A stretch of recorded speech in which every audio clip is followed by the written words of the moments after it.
صحیح اور غلط یہ مذہب نے آ کے آپ کو نہیں بتایا، یہ انسان کی فطرت میں ودیعت ہے. مذہب تو آپ کی صرف یہ خدمت کرتا ہے کہ صحیح اور غلط کے معاملے میں جہاں تعین کی ضرورت ہوتی ہے وہاں وہ تعین کر دیتا ہے، جہاں آپ کوئی واضح بنیاد نہیں پا رہے ہوتے فیصلہ کرنے کی اس کا فیصلہ سنا دیتا ہے، جہاں کوئی بڑا نزاع یا بڑا اختلاف واقع ہو رہا ہوتا ہے اس کو حل کر دیتا ہے. ہم صاحب یہ ہے کہ سورہ نور کی دوسری آیت میں اللہ تعالیٰ زنا کی سزا 100 کوڑے قرار دیتا ہے، جس کو مسلمان علماء کی اکثریت صرف غیر شادی شدہ جوڑوں پر امپلائی کرتی ہے، اور یہ قرار دیتی ہے کہ حدیث کی روشنی میں جو شادی شدہ لوگ زنا کے مرتکب ہوں گے انہیں رجم کیا جائے گا. تو آپ اس صورتحال کو کیسے دیکھتے ہیں؟ کیا ہر ایک قرآن مجید کے باقاعدہ طالب علم بن کر اس کا مطالعہ کرنے کی بجائے وہ یہاں تہاں سے ایک آیت پڑھ لیتے ہیں اور اس کے بعد یہ خیال کرتے ہیں کہ انہوں نے قرآن پر تدبر کا حق ادا کر دیا؟ گھروں میں جو لونڈیاں اور غلاموں کی کھیپ موجود ہے وہ تو ٹھیک ہے کہ ہم اس کو بتدریج آزاد کر دیں گے، لیکن ان کی بات کا مطلب یہ تھا کہ نئی جنگوں میں جو نئی لونڈیاں مسلمانوں کے قبضے میں آئیں گی ان کو بھی قبضے میں لینے میں کوئی پابندی عائد نہیں کی گئی. بات ہے جن کو اللہ نے جرم قرار دیا ہے اس میں کسی انسان کا حق تلف نہیں ہوتا، بدکاری انہی میں سے ہے. یہ جب رضامندی کے ساتھ ہوتی ہے تو ایسا نہیں کہ آپ کسی پر جبر کر رہے ہوتے ہیں. جب اللہ نے اس کو ممنوع قرار دیا ہے تو اس کے لیے یہ ضرور دیا کہ نصیحت کی جائے، تلقین کی جائے، لوگوں کی اصلاح کی جائے، ان کی تعلیم دی جائے. البتہ اگر معاملہ یہاں تک پہنچ جائے کہ چار آدمی بھی گواہ بن جائے تو پھر سزا دے دی جائے. چوری ایک جرم ہے، یہ میرے نزدیک بھی جرم ہے، آپ کے نزدیک بھی جرم ہے، ساری انسانیت کے نزدیک جرم ہے. اس کی سزا کیا ہونی چاہیے؟ اس کے لیے فیصلہ کرنے کی کیا بنیاد ہے انسان کے پاس؟ وہ تو کوئی بتا دے مجھے. ہم سب قید میں میں کہتا ہوں 3 سال نہیں مقرر کریں گے نا سزا. میں کہتا ہوں 3 سال، آپ کہتے ہیں 4 سال، وہ کہتے ہیں 5 سال، وہ کہتے ہیں 10 سال. فیصلہ کرنے کی کیا بنیاد ہے؟ مار رہا ہوں اس وقت تک سزائے موت کو قانون سے کیسے ختم کیا جا سکتا ہے؟ قرآن کا احسان دیکھیے کیا ہے. اس نے اس معاملے میں بھی بادشاہوں کے ہاتھ میں پکڑی ہوئی تلوار چھین لی اور یہ کہا یہ صرف 2 جرائم ہیں جن میں موت کی سزا دی جا سکتی ہے. ایک یہ کہ کسی نے کسی کو قتل کر دیا ہو، اور دوسرے یہ کہ کوئی کسی کی جان مال آبرو کے درپے ہو گیا اور اس نے قانون ہاتھ میں لے لیا ہو. اسکالر یہ کہے کہ آپ کا جو فطرت کا کانسیپٹ ہے وہ اس کے نزدیک مسخ ہے اور اس کی فطرت کا جو کانسیپٹ ہے وہ آپ کے نزدیک مسخ ہے، تو ایک تھرڈ پارٹی آبزرور کس طرح تصفیہ کرے گی؟ یہ عورت کی گواہی پہ کہ آپ نے کہا عورت اور مرد برابر ہوتے ہیں، لیکن جب عورت کی گواہی شریعت لاء میں آتی ہے تو وہ آدھی ہوتی ہے، یہ کیوں ہے؟ حضرت محمد صلی اللہ علیہ وسلم کے بارے میں تمام کتابوں میں یہ بات لکھی ہوئی ہے کہ آپ نے وہ معاملات جن کا تعلق نبوت سے نہیں تھا ان معاملات میں ہمیشہ جمہور کی رائے کی پیروی کی. رسالت محمد صلی اللہ علیہ وسلم کے بعد صحابہ کرام نے اسی اصول پر فیصلے کیے، خلفائے راشدین نے اسی اصول پر فیصلے. یہ جمہور ہمارا لفظ ہے. آج کے دور میں کہ ایک شادی کے علاوہ اور شادیاں کرنا جو ہے اس کو ایک سنگین جرم قرار دیا جاتا ہے اور کہا جاتا ہے کہ بیوی اور بچوں کے پورے حقوق ادا نہیں ہوں گے. تو آپ شریعت کے لحاظ سے 4 شادیوں کو کس طرح سے جسٹیفائی کریں گے؟ وقتی حکم کو ایک ازلی کتاب میں کیوں شامل کرتی ہے جس سے مغالطے کا احتمال رہتا ہے؟ جیسے جس نے ایک دفعہ چوری کی اس کا ہاتھ کاٹ دیا گیا، ایک دفعہ کے ایکٹ کے اگینسٹ اس کا ہمیشہ کے لیے اس کو ایک آرگن سے محروم کر دیا گیا، تو وہ تو مظلوم بن جائے گا بجائے اس کے کہ وہ عبرت کا نشان بنے. کرنا چاہتے ہیں کیجیے، اکثریت کی رائے کی بنیاد پر کریں، آپ کی پارلیمنٹ قانون سازی کرے. مجھے اس سے اختلاف کا حق ہے، میں اس کی مخالفت نہیں کروں گا، اس سے اختلاف کروں گا، اپنے دلائل دوں گا یہاں تک کہ کل پارلیمنٹ میری رائے کی قائل ہو جائے. مغربی معاشرے میں بھی قانون کے ارتقاء کی ایک تاریخ ہے، تو ظاہر ہے کہ یہ جو معاملہ ہے اس میں انسانی دانش اور اس کا کوئی تقابل نہیں ہے. اللہ تعالیٰ نے ہماری ہدایت اور رہنمائی ان معاملات میں فرمائی ہے جن میں عقل انسانی کے پاس فیصلہ کرنے کی کوئی بنیاد موجود ہے. میں تو امریکہ کی پارلیمنٹ میں کھڑا ہوں گا تو وہاں بھی اللہ تعالیٰ کے قانون کو بیان کروں گا اور یہ کہوں گا کہ اللہ تعالیٰ کا قانون اس عقلی اصول پر مبنی ہے، اس کے یہ فوائد ہیں، انسانیت کے لیے یہ ایسے رحمت ہے، اس کے دلائل دوں گا، بیان کر دوں گا. وہ قبول کر لیتے ہیں اور خدا کا قانون نافذ کر دیتے ہیں. آپ کو کیا اعتراض ہے؟ غامدی. السلام علیکم، پروگرام غامدی میں خوش آمدید. ناظرین، آج ہم اپنے شرکا اور محترم جاوید احمد غامدی کی باہمی گفتگو کے ذریعے اسلامی شریعت کا انسانی حقوق کے تناظر میں جائزہ لیں گے اور دیکھیں گے کہ اقوام متحدہ کے universal declaration of human rights کے مقابلے میں کیوں قاہرہ کا Islamic declaration of human rights وضع کیا گیا. کیا اسلام میں انسانی حقوق کا تصور باقی تمام دنیا سے مختلف ہے؟ اگر مغربی قوانین کی بنیاد انسانی دانش اور اسلامی قوانین کی بنیاد الہامی دانش ہے تو مذہب متغیر انسانی سماج کو ایک غیر متغیر شریعت کے ذریعے کس طرح رہنمائی فراہم کرتا ہے؟ اور پھر حدود، قصاص، تعزیر اور دیا جیسے اسلامی فقہی ستون کیا دور حاضر میں انسانی سماج اور نفسیات کی روشنی میں ریشنلٹی کے میزان پہ پورا اترتے ہیں یا نہیں؟ یہی بحث ہمارے آج کے اس پروگرام کا موضوع گفتگو ہے. غامدی صاحب، اگر انسان ایک اخلاقی وجود ہے اور فطری طور پر برائی اور اچھائی کا شعور رکھتا ہے تو پھر اسلامی شریعت میں حدود، قصاص اور تعزیر جیسے قوانین کیا انسان کو اس کی اس فطرت سے روشناس کروانے کے لیے وضع کیے گئے ہیں جس سے وہ خود بھی بے خبر ہے؟ انسان کی فطرت میں خیر و شر کا الہام کیا گیا ہے، یہ بات تو خود قرآن مجید نے بیان کر دی ہے. قرآن مجید نے یہ بتایا ہے کہ جس وقت اللہ تعالیٰ نے انسان کے نفس کا تسبیہ کیا، اسے نیک سک سے درست کیا، تو اس میں اس نے تقوی بھی الہام کر دیا اور فجور بھی الہام کر دیا. یعنی انسان کو یہ صلاحیت بخش دی کہ وہ چاہے تو اپنے ارادے کو غلط استعمال کر کے حدود سے تجاوز کر جائے، اور چاہے تو اپنے ارادے کو صحیح استعمال کرے اور حدود کے اندر رہ کر زندگی بسر کرے۔ یہ جو میں لفظ حدود بول رہا ہوں، اس کا مطلب کیا ہے؟ انسان کے پاس خواہشات ہیں، رغبات ہیں، جذبات ہیں، تعصبات ہیں۔ انسان ان سب چیزوں کے ساتھ مل کر بنا ہے، وہ محض عقل اور محض ارادہ نہیں ہے۔ اسی طرح جس طریقے سے ہم انسان کو اس دنیا میں دیکھتے ہیں، ذات خداوندی بھی انسان کو اس کی اصل فطرتی کے لحاظ سے دیکھتی ہے۔ چنانچہ انسان کا یہ ارادہ اور انسان کی عقل اس پر حکومت کرے، یہ انسان کا اگر فلسفے کی نقطہ نگاہ سے دیکھیں تب بھی مقصود ہے، اور مذہب کے لحاظ سے دیکھیں تو تب بھی اس کا مقصود ہے۔ چنانچہ یہ بات کہ انسان اپنی عقل کو اپنے جذبات پر غالب رکھے، اپنے خواہشات پر غالب رکھے، جو فیصلے کرنے ہیں وہ فیصلے علم و عقل کی روشنی میں کرے، یہ انسانیت کی کل بھی ضرورت تھی، آج بھی ضرورت ہے، اور ہمیشہ یہ ضرورت رہے گی۔ تو اللہ تعالیٰ نے جو الہام انسان کو کیا ہے، یا انبیاء علیہم السلام کے لیے جو ہدایات دی ہیں، وہ انسان کی فطرت کے لیے کوئی اجنبی چیز نہیں ہے، بلکہ انسانی فطرت کے تقاضوں ہی کو پورا کرنے کے لیے دی گئی ہیں۔ دنیا میں بھی آپ یہی کرتے ہیں۔ قانون سازی کس بنیاد پر کی جاتی ہے؟ انسانی فطرت کا جو حادثہ اخلاقی ہے، وہ جن چیزوں کے بارے میں صحیح اور غلط کا فتویٰ دیتا ہے، ان کو بنیاد بنا کر آپ قانون سازی کرتے ہیں۔ ورنہ دنیا میں کسی پارلیمنٹ کو، کسی ادارے کو، کسی حکومت کو، کسی مقننہ کو یہ حق حاصل نہیں ہے کہ وہ انسانوں کے لیے قانون سازی کرے۔ یعنی اچھائی اور برائی کا شعور فطری ہے۔ اچھائی اور برائی کا شعور فطری ہے۔ فطرت کے اندر انسٹنکٹ بھی تو شامل ہوتی ہے نا، لیکن ہم انسٹنکٹس کو لیجسلیشن کی شکل میں نہیں سامنے لے کے آتے، تو پھر ہم ان انسٹنکٹس کو جو اچھائی اور برائی کی شکل میں اپنا ظہور کرتی ہیں کیوں سامنے لے کے آتے ہیں؟ اس کی وجہ یہ ہے کہ یہ انسان کی ضرورت ہے۔ انسان جب دنیا میں رہے گا تو ایک دوسرے کے ساتھ معاملہ کرے گا، جب ایک دوسرے کے ساتھ معاملہ کرے گا تو وہ حق تلفی پر مبنی بھی ہو سکتا ہے، وہ تعدی اور عدوان پر مبنی بھی ہو سکتا ہے، وہ زیادتی پر مبنی بھی ہو سکتا ہے، وہ ظلم پر مبنی بھی ہو سکتا ہے۔ اگر ظلم کوئی چیز نہیں ہے، عدل کوئی چیز نہیں ہے، انصاف کوئی چیز نہیں ہے، جھوٹ کوئی چیز نہیں ہے، سچ کوئی چیز نہیں ہے، بددیانتی اور دیانت کوئی چیز نہیں ہے، تو پھر تو ٹھیک ہے، آپ انسانوں کا ایک جنگل آباد کر لیجئے، اس میں جس کا جی چاہے بھیڑیے کی طرح جس کو چاہے اچک کر لے جائے۔ آپ نیچرل لا اور مورل لا میں فرق سمجھتے ہیں؟ یہ جو فطری قانون ہیں اور جو اخلاقی بنیادوں پر منحصر ہیں، ان کی ایک تو اساسات ہیں، وہ تو ہمیشہ سے انسان کے اندر بدیہت کی گئی ہیں۔ ایک ان کا سماجی ظہور ہوتا ہے، یہ وقت کے ساتھ تبدیل ہوتا رہتا ہے۔ یعنی فطری قانون اور اخلاقی قانون ایک دوسرے کو سپورٹ فراہم کرتے ہیں؟ یقیناً، یعنی انسان کو جس طرح بنایا گیا ہے اور جس کائنات میں رکھا گیا ہے، اخلاقی قانون اس سے بالکل ہم آہنگ ہے۔ اگر آپ اخلاقی قانون کو نظر انداز کر دیں تو پھر تو اس کے بعد صرف طبعی قوانین باقی رہ جائیں گے۔ پھر مجھے کوئی حق حاصل نہیں ہے کہ میں اپنی گفتگو میں، اپنی بات چیت میں، اپنے معاملات میں، اپنے کاروبار میں، منڈی میں، بازار میں، ریاست میں، حکومت میں کسی کے بارے میں یہ فتویٰ صادر کروں کہ وہ صحیح کر رہا ہے یا غلط کر رہا ہے۔ صحیح اور غلط یہ مذہب نے آ کے آپ کو نہیں بتایا، یہ انسان کی فطرت میں بدیہت ہے۔ مذہب تو آپ کی صرف یہ خدمت کرتا ہے کہ صحیح اور غلط کے معاملے میں جہاں تعین کی ضرورت ہوتی ہے وہاں وہ تعین کر دیتا ہے، جہاں آپ کوئی واضح بنیاد نہیں پا رہے ہوتے فیصلہ کرنے کی، اس کا فیصلہ سنا دیتا ہے، جہاں کوئی بڑا نزاع یا بڑا اختلاف واقع ہو رہا ہوتا ہے اس کو حل کر دیتا ہے۔ نائب صاحب، بات یہ ہے کہ 1948 میں اقوام متحدہ نے اپنا ایک universal declaration of human rights pass کیا، اور اس کے تقریباً 42 سال کے بعد مسلمانوں نے قاہرہ میں ایک Islamic declaration of human rights pass کیا۔ اب جو universal declaration of human rights ہے، اس میں ایک کلاز ہے کہ ہر انسان کو مکمل طور پر اپنی آزادی رائے کا اظہار کرنے کی آزادی ہے، لیکن جو Islamic declaration of human rights ہے اس کا آرٹیکل 22 یہ کہتا ہے کہ صرف اسلام کی شرعی حدود میں رہتے ہوئے کوئی شخص اپنی آزادی رائے کا اظہار کر سکتا ہے۔ تو گاندھی صاحب، اب بات یہ ہے کہ کیا ساری دنیا کے انسانوں کا اجتماعی شعور مسلمانوں کے اجتماعی شعور سے متصادم ہے؟ دیکھیے، یہ دو الگ الگ باتیں ہیں، اور میرا خیال یہ ہے کہ اس کو غلط طریقے سے بیان کر دیا گیا ہے۔ ایک چیز یہ ہے کہ انسان کو آزادی کے ساتھ اپنی بات کہنے کا حق حاصل ہے۔ اس معاملے میں تو سب سے بڑھ کر قرآن مجید نے یہ تعلیم دی ہے۔ قرآن مجید نے مذہبیات جیسے نازک مسئلے میں انسان کو یہ بتایا کہ من شاء فلیؤمن من شاء فلیکفر۔ ہم نے ہدایت کو واضح کر دیا، قد تبین الرشد من الغی۔ اب جس کا جی چاہے وہ ایمان لائے، جس کا جی چاہے وہ کفر اختیار کرے۔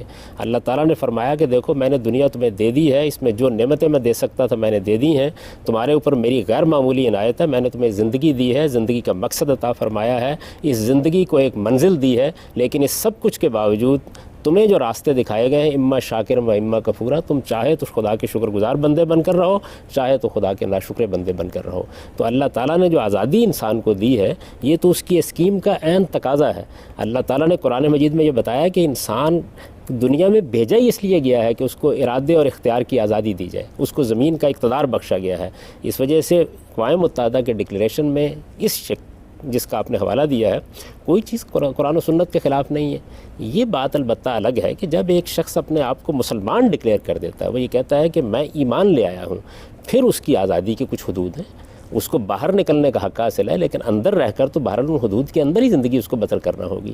یہ کیسے ہو سکتا ہے کہ ایک آدمی یہ کہے کہ میں خدا کو مانتا ہوں، میں خدا کے پیغمبر کو مانتا ہوں، میں قرآن کو مانتا ہوں، میں الہامی کتابوں کو مانتا ہوں، میں ان پر ایمان لا کے اب مسلمان کی حیثیت سے زندگی بسر کرنا چاہتا ہوں، اور پھر اس کے بعد وہ یہ کہے کہ میں اسلام کے خلاف جاؤں گا؟ یہ تو نہیں ہو سکتا۔ یہ چیز تو کنٹرڈکشن ان ٹرمز ہے۔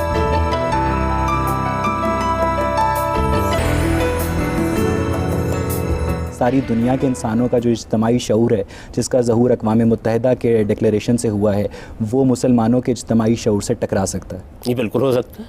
اس کی وجہ یہ ہے کہ دنیا کے اندر انسان نے اب تک جو کچھ حاصل کیا ہے اس میں کئی ڈکلیریشن اس سے پہلے ہو چکے ہیں۔ آپ یہ جانتے ہیں کہ پوسٹ ماڈرنزم میں سب بڑے مفکرین یہ بحث کر رہے ہیں کہ کیا دنیا کو اس طرح کے بیانیہ چیزوں کا پابند کرنا بھی چاہیے یا نہیں کرنا چاہیے، کوئی گرینڈ نیریٹیوز ہونے بھی چاہیے یا نہیں ہونے چاہیے۔ اقوام متحدہ کا ڈکلیریشن بھی ایک انسانی کاوش ہے۔ انسانی کاوش ہر وقت اس کی محتاج ہوتی ہے کہ اس پہ نظر ثانی کی جائے۔ اس کو آپ ایک مقدس صحیفہ کیوں بنا رہے ہیں؟ ایک جانب آپ اس بات کی آزادی چاہتے ہیں کہ آپ مسلمان ہوتے ہوئے قرآن مجید پر تنقید کریں، اور دوسری جانب آپ اقوام متحدہ کے ڈکلیریشن کے بارے میں یہ تصور دے رہے ہیں کہ اس کے بارے میں زبان نہیں کھولی جا سکتی۔ کیوں نہیں کھولی جا سکتی؟ انسانی کام ہے۔ مجھے یہ بتائیے کہ جو ویٹو کا اختیار ہے یہ کس اصول پر مبنی ہے؟ اس کے پیچھے کوئی اخلاقی اصول ہے؟ سوائے طاقت کے وہ کون سی چیز ہے کہ جو 5 حکومتوں کو یہ حق دیتی ہے کہ ساری دنیا کے لوگ مل کر ایک فیصلہ کریں اور وہ اس کو ویٹو کر دیں؟ کون سی چیز؟ میم صاحب مائٹ از رائٹ۔ تو مائٹ از رائٹ کا اصول کیا اخلاقی اصول ہے؟ میم صاحب ابھی تو آپ نے کہا تھا کہ فطرت کے اندر اخلاقی اصول موجود ہے، اور اب آپ کہہ رہے ہیں کہ جو فطرت کے اندر طاقت کا اصول ہے وہ اخلاقی نہیں ہے۔ نہیں، میں نے یہ نہیں عرض کیا تھا، میں نے یہ عرض کیا تھا کہ فطرت انسانی کے اندر اللہ تعالیٰ نے اس کا شعور رکھا ہے۔ وہ برائی کا شعور بھی ہے، وہ بھلائی کا شعور بھی ہے۔ جس وقت انسان برائی کرتا ہے تو وہ جانتا ہے کہ میں برائی کر رہا ہوں۔ جو لوگ مائٹ از رائٹ کے فلسفے کے قائل ہیں ان کا ضمیر بھی یہ گواہی دے رہا ہوتا ہے کہ وہ اس وقت علم کے خلاف بات کر رہے ہیں، وہ اس وقت اخلاقی اصولوں کے خلاف بات کر رہے ہیں، یہ وہ بھی جانتے ہوتے ہیں۔ تو انسان کا اخلاقی شعور تو اس کو یہ بتاتا ہے کہ کیا غلط ہے اور کیا صحیح ہے۔ غامدی صاحب اگر فطرت ازلی ہے، لیکن آپ یہ بھی کہتے ہوتے ہیں کہ جو اخلاقی اصول ہوتے ہیں وہ ازلی نہیں ہوتے، تو یہ ان دونوں باتوں کو آپ کس طرح ریکنسائل کریں گے؟ 2 پہلو ہیں۔ اخلاقی اصولوں کی کچھ بنیادیں ہیں، وہ تو ہمیشہ سے ہیں، ہمیشہ رہیں گی، کبھی ختم نہیں ہو سکتی۔ کون سی؟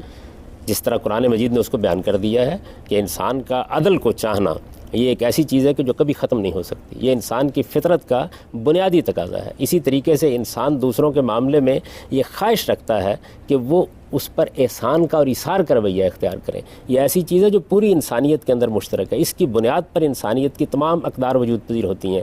رشتہ داری کے تعلقات ہیں جو انسان کی فطرت کا تقاضا ہے۔ اگر موٹر وے پر ایک حادثہ ہوتا ہے، میرے لیے وہ ایک بڑی روح فرسا خبر ہو سکتی ہے، میں اس کو پڑھوں گا، لیکن اگر مجھے معلوم ہو کہ میرا باپ یا بھائی اس میں دنیا سے رخصت ہو گیا ہے، میرے جذبات بالکل الگ ہوں گے۔ یہ انسانی فطرت کا تقاضا ہے۔ تو قرآن مجید نے ان کو گن کر بتا دیا۔ اسی طریقے سے وہ چیزیں جو حق تلفی کی نوعیت کی ہیں، وہ چیزیں جو ظلم زیادتی اور عدوان کی نوعیت کی ہیں، کسی کی جان مال آبرو کو آپ نقصان پہنچاتے ہیں بغیر کسی حق کے، یہ چیزیں مسلمہ اخلاقیات میں سے۔ بنیادی طور پر انسان کے اندر فطری طور پر جو برائی اور اچھائی کا شعور ہے اس کی نیک سک درست کرنے کے لیے وضع کیا جاتا ہے، اس کی تعین کی جاتی ہے۔ یعنی دیکھیے، جس وقت آپ اپنے اختیار کو غلط استعمال کرتے ہیں اور اس کے نتیجے میں شر پیدا ہوتا ہے تو اس کو روکنے کے لیے سوسائٹی کو قانون سازی کرنا پڑتی ہے۔ اگر انسان کے اندر اپنے اختیار کو غلط استعمال کرنے کے دائیات ختم ہو جائیں تو وہ انسان نہیں رہے گا۔ جب تک انسان ہے وہ اپنے اختیار کو غلط استعمال کر سکتا ہے۔ جب وہ غلط استعمال کرتا ہے تو پھر آپ کو اسے روکنا پڑتا ہے۔ روکنے کے لیے سب سے بڑی طاقت قانون کی طاقت ہوتی ہے۔ غامدی صاحب، سورۃ نساء کی آیت ہمیں بتاتی ہے کہ تم پر حرام کی گئی ہیں تمہاری مائیں، بہنیں، بیٹیاں اور ہر وہ عورت جس کا شوہر موجود ہے مگر وہ مشرک عورت جو تمہارے قبضے میں آ جائے۔ یہ آیت ہمیں یہ بتاتی ہے کہ اگر ایک مشرک عورت ہمارے قبضہ میں آ جائے تو محض اپنے عقیدے کی بنیاد پر کہ وہ مسلمان نہیں ہے، اس کا ماضی، اس کا گھر بار، شوہر، اس کی اولاد اور اس کی عزت اور حرمت صرف ایک مسلمان واریر کی جنسی خواہش کی تسکین پہ قربان کر دی جاتی ہے. تو غامدی صاحب، کیا یہ قانون غیر انسانی نہیں ہے؟ اس کا اسلامی قانون سے کوئی تعلق نہیں ہے. اس کے پس منظر کو سمجھ لیجئے. جس وقت رسالت مآب صلی اللہ علیہ وسلم کی بعثت ہوئی اس وقت دنیا میں غلامی بالکل ایسے ہی رائج تھی جس طرح اس وقت سود رائج ہے. جس طرح سود اس وقت پوری معیشت پر چھایا ہوا ہے، اس وقت غلامی پوری معیشت پر چھائی ہوئی تھی. لوگوں کے ہاں دسیوں کی تعداد میں غلام ہوتے تھے. وہ کاروبار غلاموں کے ذریعے سے کرتے تھے، وہ تجارت غلاموں کے ذریعے سے کرتے تھے، ان کے کھیتوں میں غلام کام کرتے تھے. یہ صرف نوجوان ہی نہیں تھے، ان میں بوڑھے بھی تھے، ان میں بچے بھی تھے، یہ گھروں میں پڑے ہوئے تھے. یہ صورتحال اللہ کے پیغمبر کو درپیش ہوئی. قرآن مجید نے اس کا علاج کیا اور اس کو بتدریج ختم کرنے کے لیے قانون سازی کی. جب آپ کسی سماجی برائی کو ختم کرنا چاہتے ہیں تو آپ ایک دن میں ختم نہیں کر سکتے. اگر ایک ہی دن میں یہ اعلان کر دیا جاتا کہ کل سے غلامی کا خاتمہ ہو گیا ہے تو اس کا نتیجہ یہ نکلتا کہ سینکڑوں اور ہزاروں کی تعداد میں لوگ کنگال ہو کر باہر پھر رہے ہوتے، ان کے پاس کوئی معیشت کا ذریعہ نہ ہوتا، لوگوں کو، عورتوں کو باہر پھینک دیا جاتا اور اس کا نتیجہ یہ نکلتا کہ وہ سوائے کعبہ گری کے اور کوئی پیشہ نہ اختیار کر سکتی. تو قرآن مجید نے ایک تدریجی طریقہ اختیار کیا ان کو ختم کرنے کا. جب تک یہ ختم نہیں ہوا جو قانون چل رہا تھا اس کو چھیڑا نہیں گیا. یہ بالکل ایسے ہی ہے جیسے اس وقت ہم یہ کہتے ہیں کہ اگر ہمیں سودی معیشت کو ختم کرنا ہے تو ہم اگلے دن بینک بند نہیں کر دیں گے، بلکہ کچھ وقت کے لیے ان معاملات کو ایسے ہی چلنے دیں گے یہاں تک کہ ہم آہستہ آہستہ تدریجی طور پر اس میں تبدیلی پیدا کر دیں. یہ چونکہ اس وقت کا موضوع نہیں ہے، ورنہ میں آپ کو تفصیل سے بتاتا کہ غلامی کو ختم کرنے کے لیے پھر کیا اقدامات کیے گئے. یہاں تک کہ سورہ محمد نے آہستہ آہستہ اس چیز کو وہاں پہنچا دیا کہ جس کے بعد یہ کہہ دیا گیا کہ اب جنگی قیدیوں کے معاملے میں دو ہی راستے باقی رہ گئے ہیں، اما منم و اما فدا. یا تو اب ان کو فدیہ دے کر رہا کر دیا جائے گا یا احسان کے طور پر رہا کر دیا جائے گا. اس طرح جنگوں میں پکڑے ہوئے لوگوں کو غلام بنانے کا دروازہ ہمیشہ کے لیے بند کر دیا گیا. تو جب تک یہ معاملات نہیں ہوئے اس وقت تک ظاہر ہے کہ وہی قانون چل رہا تھا جو عرب میں رائج تھا. لیکن غامدی صاحب، یہ جو آپ بات کر رہے ہیں قرآن میں اول تو اس کی نظری طور پہ دلیل نہیں ہے. اگر آپ احادیث سے بھی بات کریں، آپ سارے مسلم معاشرے کو دیکھیں تو اس میں ایسا کبھی نہیں ہوا کہ جنگی قیدیوں پہ احسان کیا گیا ہو. اور دوسرا یہ کہ میں نے جو آیت بتائی ہے یہ قرآن کا ایک قانون ہے جسے آپ آفاقی، کائناتی، یونیورسل کہتے ہیں. اور آپ دیکھیں کہ اگر یہ اصول آپ پہ اپلائی ہوتا ہے تو اگر آپ کی ایک مسلمان عورت کسی مشرک مرد کے قبضے میں آ جائے تو اس پہ بھی تو یہی اصول. تو اس اصول کی بنیاد پہ آج ہم مطالبہ کرتے ہیں ڈاکٹر عافیہ صدیقی کی رہائی کا یا ان کے بچوں کی بازیابی کا، یا ہم گوانتانامو بے میں امریکی فوج کے مظالم پہ احتجاج کرتے ہیں. تو کیا ہم غلط کرتے ہیں؟ کیونکہ ہم تو خود یہ بات قرآن میں بیان نہیں ہوئی. میں نے تو آپ کو قرآن کی آیت سنائی ہے.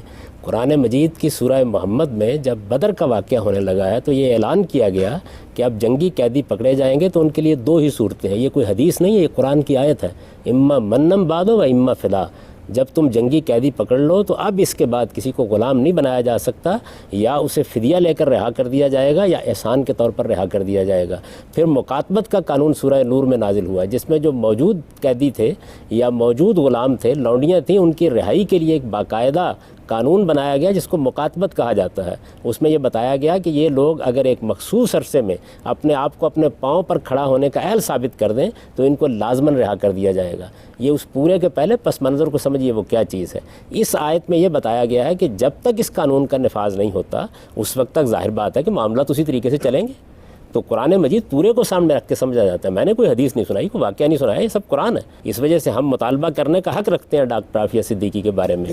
ہمارے ہاں یہ کبھی اصول نہیں رہا. ایک دنیا کے اندر لعنت موجود تھی، اس لعنت کو ختم کیا ہم نے، اور ختم کرنے کے لیے جو قانون سازی قرآن نے کی ہے میں اب بھی آپ سے بحث کرتا ہوں، آپ اس سے بہتر طریقہ بتا دیجیے.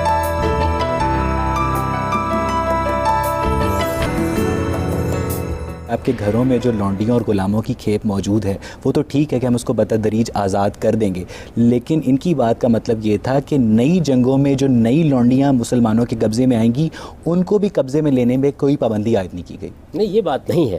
دیکھیے بات یہ ہے کہ جس وقت پہلی جنگ اسلام کو درپیش ہوئی تو وہ بدر کی جنگ ہے. سورہ محمد اس سے پہلے نازل ہوئی ہے. اس میں جنگی قیدیوں کے بارے میں قانون بیان کر دیا گیا. چنانچہ اب دیکھیے ٹھیک اس پر عمل ہوا. رسالت مآب صلی اللہ علیہ وسلم نے بدر کے تمام قیدی اسی طریقے پر رہا کیے ہیں، کسی کو غلام نہیں بنایا گیا. یعنی کچھ احسان کے طور پر رہا کر دیے گئے، کچھ فدیہ لے کے رہا کر دیے گئے، اور جو باقی رہ گئے ان سے کہا گیا آپ بچوں کو پڑھا دیجیے، اس کے نتیجے میں آپ کو رہا کر دیا جائے گا. مجھے یہ بتائیے اس کے بعد اس قانون کی خلاف ورزی رسالت مآب صلی اللہ علیہ وسلم کے زمانے میں کب ہوئی؟ گاندھی صاحب، مجھے یہ سمجھ نہیں آتا کہ آپ نے ابھی لونڈیوں کا قانون اور غلاموں کا قانون ہمارے سامنے ایکسپلین کیا.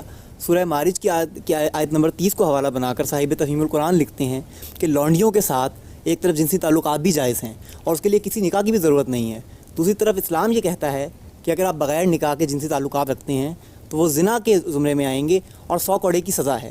کیا آپ یہ بتانا پسند کریں گے کہ لونڈیوں کے ساتھ اگر آپ یہ کہتے ہیں کہ ایکولنس کا قانون چل رہا ہے تو بغیر نکاح کے بھی ان کے ساتھ جنسی تعلقات رکھنا جائز ہے؟ اس کی کیا وجوہات ہیں؟ جائز تھا، اس لیے کہ عرب کا رواج یہی تھا، اس معاشرے کے اندر اس کو نکاح مانا جاتا تھا۔ میں اب آپ کو اس کی مثال دیتا ہوں، کل اسلام یورپ میں جاتا ہے، آپ جانتے ہیں کہ ہمیں نکاح کی ایک دوسری صورت وجود پذیر ہو چکی ہے، یعنی اس معاشرے میں جب طلاق لینے کو ناممکن بنا دیا گیا یا سخت قوانین نافذ کر دیے گئے تو مغربی معاشرے میں کیا ہوا ہے، اب لوگ بغیر روایتی نکاح کے اکٹھے رہتے ہیں، وفاداری کے ساتھ رہ رہے ہوتے ہیں۔ کل اسلام وہاں جائے گا تو جاتے ہی اس کو ناجائز قرار دے دے گا، 100 کوڑے کی سزا نافذ کرنا شروع کر دے گا، کچھ وقت کے لیے اس کو گوارا کیا جائے گا، پھر آہستہ آہستہ اس کی اصلاح کی جائے گی۔ یہ ہوتا ہے سماجی معاملات کی اصلاح کا طریقہ۔ تو میرے عزیز اس کو سمجھیے کہ معاشرے کیا ہوتے ہیں، یہ نکاح اور طلاق کا معاملہ مسیحی قانون میں بھی ایسے ہی تھا، بلکہ مسیحی قانون میں تو طلاق تک کا تصور نہیں تھا، معاشرے میں بگاڑ پیدا ہوا، اس بگاڑ کے نتیجے میں نکاح کا انسٹیٹیوشن ختم ہونا شروع ہوا، اس کے بعد یہ ایک نئی صورت وجود میں آ گئی ہے، اور یہ آپ گھر گھر دیکھیے وہاں موجود ہے۔ ایک لڑکا اور ایک لڑکی اطمینان کے ساتھ زندگی بسر کر رہے ہوتے ہیں اور 4 سال 5 سال 6 سال اکٹھے رہتے ہیں، ان کی اولاد بھی ہو جاتی ہے، اس کے بعد اطمینان سے ایک دوسرے کو خدا حافظ کہہ کے تو چلے جاتے ہیں۔ یہ جو صورتحال ہوگی جب آپ وہاں جائیں گے، دیکھیے ایک چیز ہے کہ آپ ایک چیز کو صحیح اور غلط کہیں، ایک چیز یہ ہے کہ قانونی طور پر اس کو ختم کرنے کے لیے کیا طریقہ اختیار کریں، یہ دو الگ الگ چیزیں ہیں۔ ہر آدمی بیٹھ کے گفتگو کر دے گا جہیز ایک لعنت ہے، نہیں ہونا چاہیے، لیکن آپ اپنی بیٹی کو جب بیانے لگتے ہیں تو آپ کو جہیز دینا پڑے گا۔ کیوں دینا پڑے گا؟ اس لیے کہ اس نے اسی سوسائٹی میں جانا ہے، اس معاشرے کے اندر جا کے اس نے ان عورتوں کے ساتھ معاملہ کرنا ہے جو اس کو بالکل ذلیل کر کے رکھ دیں گی۔ تو آپ کیا کریں گے؟ ایک جانب آپ اس کی اصلاح کا عمل شروع کریں گے اور دوسری جانب ایک چیز کو گوارا کرتے چلے جائیں گے، یہی طریقہ صحیح ہوتا ہے۔ تو یہ جو آپ نے آیات پڑھی ہیں یہ بتا رہی ہیں کہ اس وقت تک یہ تعلق قانونی رہے گا جب تک یہ لعنت ختم نہیں ہو جاتی۔ لونڈیوں کے نکاح میں لیے بغیر ہی آپ ان کو آپ مزید بہت سی بات کر رہے ہیں، آپ کے یہ علم میں ہونا چاہیے کہ اگر میں آج طوائفوں کا کوئی اڈا ختم کرنا شروع کروں اور آپ لوگوں کو دعوت دوں کہ نکاح میں لے لیں گے، وہ اخلاقی لحاظ سے انتہائی پستی میں گری ہوئی خاتون تھیں، ان کو گھروں کے بیویاں بنا کے رکھنا ممکن ہی نہیں تھا۔ آپ ان کا پہلے مطالعہ کریں صورتحال کیا تھی، اس وقت کتنے لوگ پیش کریں گے اپنے آپ کو۔ میں اگر آج چاہوں کہ یہاں جتنے بدکاری کے اڈے ختم کر دوں اور ان خواتین کو یہ کہوں کہ ان کو نکاح میں لے لیجئے، کون لینے کے لیے تیار ہوگا؟ یہ آسان نہیں تھا۔ اصل میں سماجی معاملات میں جب خرابی پیدا ہوتی ہے تو یہ خواہشات سے دور نہیں ہوتی، اس کو دور کرنے کے لیے بڑے غیر معمولی حکیمانہ اقدامات کرنے پڑتے ہیں۔ صاحب بات یہ ہے کہ لونڈیوں سے تعلق کو یکسر اس لیے نہیں ختم کیا گیا شریعت میں کہ یہ عرب کا رواج تھا، یہ آپ نے کہا، لیکن ہم سب بت پرستی کو یکسر ختم کر دیا گیا، وہ بھی عرب کا رواج تھا۔ ایک عرب کے رواج کو آپ یکسر ختم کر رہے ہیں اور ایک عرب کے رواج کو آپ بتدریج ختم کر رہے ہیں، کیوں؟ اور اس بات کا فیصلہ کون کرے گا کہ اب وہ وقت آ گیا ہے جو قرآن کا منشا تھا اور اب یہ پرماننٹلی ختم ہو چکے؟ بہت اچھا سوال آپ نے کیا۔ دیکھیے بت پرستی کو ختم کرنے کے لیے تو مجھے صرف کہنا ہے کہ کل سے بت پرستی نہیں ہوگی، اس سے کوئی سماجی مسئلہ پیدا نہیں ہوتا۔ یہاں تو سماجی مسئلے پیدا ہو جاتے ہیں، یعنی عورتیں ہیں، مرد ہیں، ان کو نکال کے کہاں پھینک دوں؟ تو دو طرح کی چیزیں ہوتی ہیں، ایک چیزیں وہ ہیں کہ جن کے بارے میں آپ کو نظریہ تبدیل کرنا ہے۔ میں یورپ کو اسلام کی دعوت دوں گا تو ان سے کہوں گا آپ کو توحید کو ماننا ہے، یہ تو بڑی آسان بات ہے۔ لیکن اگر میں یہ کہوں کہ وہ اپنے رسوم رواج روایات 2 دن کے اندر ختم کر دیں تو میرے خیال میں یہ بڑی غیر حکیمانہ بات ہوگی۔ تو سماجی معاملات بالکل الگ سے اس بات کا تقاضا کرتے ہیں۔ جہاں تک آپ کی اس بات کا تعلق ہے کہ کون یہ فیصلہ کرے گا، یہ فیصلہ تو دیکھیے اس تدریج سے ہو گیا۔ جب آپ نے آنے کا راستہ بند کر دیا تو اب نیا غلام اور نئی لونڈی تو بنے گی نہیں، جو موجود ہے ان کی ایک عمر ہے، اس کو ختم ہونا۔ ہم سے بات یہ ہے کہ سورہ نور کی دوسری آیت میں اللہ تعالیٰ زنا کی سزا 100 کوڑے قرار دیتا ہے، جس کو مسلمان علماء کی اکثریت صرف غیر شادی شدہ جوڑوں پر امپلائی کرتی ہے، اور یہ قرار دیتی ہے کہ حدیث کی روشنی میں جو شادی شدہ لوگ زنا کے مرتکب ہوں گے انہیں رجم کیا جائے گا۔ تو آپ اس صورتحال کو کیسے دیکھتے ہیں؟ کیا ہر ایک کے لیے زنا کی سزا 100 کوڑے ہے یا صرف غیر شادی شدہ لوگوں کے لیے؟ میں نے تو یہ بات اپنی کتابوں میں بہت واضح طور پر بیان کر دی ہے کہ بدکاری کی انتہائی سزا 100 کوڑے ہے۔ انتہائی سزا کا مطلب یہ ہوتا ہے کہ اگر جرم بالکل آخری درجے میں ہو گیا ہے اور مجرم کسی رعایت کا مستحق نہیں ہے تو وہ سزا آپ دے دیں گے۔ اگر مجرم رعایت کا مستحق ہے تو معاملہ نیچے آ جائے گا۔ تو اس وجہ سے یہ انتہائی سزا ہے، اور یہ سزا دیتے وقت مجرم کے حالات دیکھے جائیں گے۔ ان حالات میں ایک چیز یہ بھی ہے کہ یہ سوال پوچھا جائے گا کہ وہ شادی شدہ تھا یا نہیں شادی شدہ تھا، کیونکہ زنا کے معاملے میں جس طرح چوری کے معاملے میں یہ دیکھا جائے گا کہ آدمی بھوکا تو نہیں تھا، اس نے کسی مجبوری کے تحت چوری تو نہیں کی, کسی استرار میں تو مبتلا نہیں تھا. بالکل اسی طرح اس معاملے میں بھی سوالات کیے جائیں گے. تو لوگ اصل میں ان سزاؤں کو اصل سزائیں قرار دیتے ہیں. یعنی ہر صورت میں زنا کی سزا 100 کوڑے نہیں ہے. ہر صورت میں تو یقیناً نہیں ہوگی, انتہائی سزا ہے. انتہائی سزا کا مطلب یہ ہوتا عادی ہے مجرم جب ہے. کسی قانون میں کوئی سزا بیان کی جاتی ہے تو وہ ہمیشہ انتہائی سزا ہوتی ہے. یعنی اگر آپ یہ کہتے ہیں چوری کی سزا 7 سال ہے تو اس کا مطلب یہ ہے کہ جج یہ دیکھے گا کہ اگر چوری اس طرح کے حالات میں ہوئی ہے, مجرم کسی رعایت کا مستحق نہیں رہا تو وہی سزا دے دے گا, ورنہ نیچے آ جائے گا. تو قرآن مجید نے بھی دونوں طریقے اختیار کیے ہیں. بعض صورتوں میں اس نے یہ کیا ہے کہ سزائیں اوپر اور نیچے کی دونوں بیان کر دی ہیں, جس طرح کہ مثال کے طور پر فساد فی الارض کی سزائیں بیان کی گئی ہیں, اور بعض صورتوں میں انتہائی سزا بیان کر دی ہے اور اس سے نیچے کے معاملات کو انسانی معاشروں پر چھوڑ دیا. رجم کی کیا شرعی حیثیت ہے؟ قرآن مجید میں ایک آیت ہے سورہ مائدہ میں جس سے یہ بیان کیا گیا ہے کہ وہ لوگ جو قانون کو اپنے ہاتھ میں لے کر لوگوں کی جان مال آبرو کے درپے ہو کے فساد پیدا کر ڈالیں, ان کے لیے 4 سزا. جس طریقے سے آپ یہ دیکھتے ہیں کہ قتل اب دہشت گردی بنتا چلا جا رہا ہے, معصوم بچوں کے پرخچے اڑ جاتے ہیں, انتہائی درندگی کے ساتھ بعض اوقات بم چلا دیے جاتے ہیں, تو یہ بھی قتل ہے لیکن قتل نے دہشت گردی کی صورت اختیار کر لی ہے. اسی طرح زنا بالجبر اور عصمت دری کی صورت اختیار کر لیتا ہے, بالکل اسی طریقے سے جس طریقے سے چوری ڈاکے کی صورت اختیار کر لیتی ہے. تو یہ جو صورتیں ہیں اس کو قرآن نے ایک لفظ میں ادا کر دیا ہے کہ یہ زمین میں فساد پیدا کرنا ہے. اس طرح کے مجرموں کے لیے 4 سزائیں بیان ہوئی ہیں. ان میں سے پہلی سزا یہ ہے کہ ان کو عبرتناک طریقے سے قتل کر دیا جائے. دوسری سزا یہ ہے کہ ان کو عبرتناک طریقے سے سولی دے دی جائے. تیسری سزا یہ ہے کہ ان کے ہاتھ پاؤں مخالف سمتوں میں کاٹ دیے جائیں. چوتھی سزا یہ ہے کہ ان کو علاقہ بدر کر دیا جائے. قرآن نے یہ کہا ہے کہ ان میں سے جو سزا بھی حالات کے لحاظ سے موزوں ہو وہ دی جا سکتی ہے. سخت ترین سزا بھی بیان کر دی ہے, نرم ترین سزا بھی بیان کر دی ہے. اس میں جو یہ تقتیل کی سزا ہے, عبرتناک طریقے سے قتل کر دیا جائے, اس کی قدیم زمانے میں ایک صورت رجم بھی تھی. رسالت میں آپ صلی اللہ علیہ وسلم نے زنا بالجبر کے بعد مجرموں کو اور بعض عادی مجرموں کو یہ سزا اس آیت کے تحت دی ہے. اس کا سورہ نور کی آیت سے کوئی تعلق نہیں.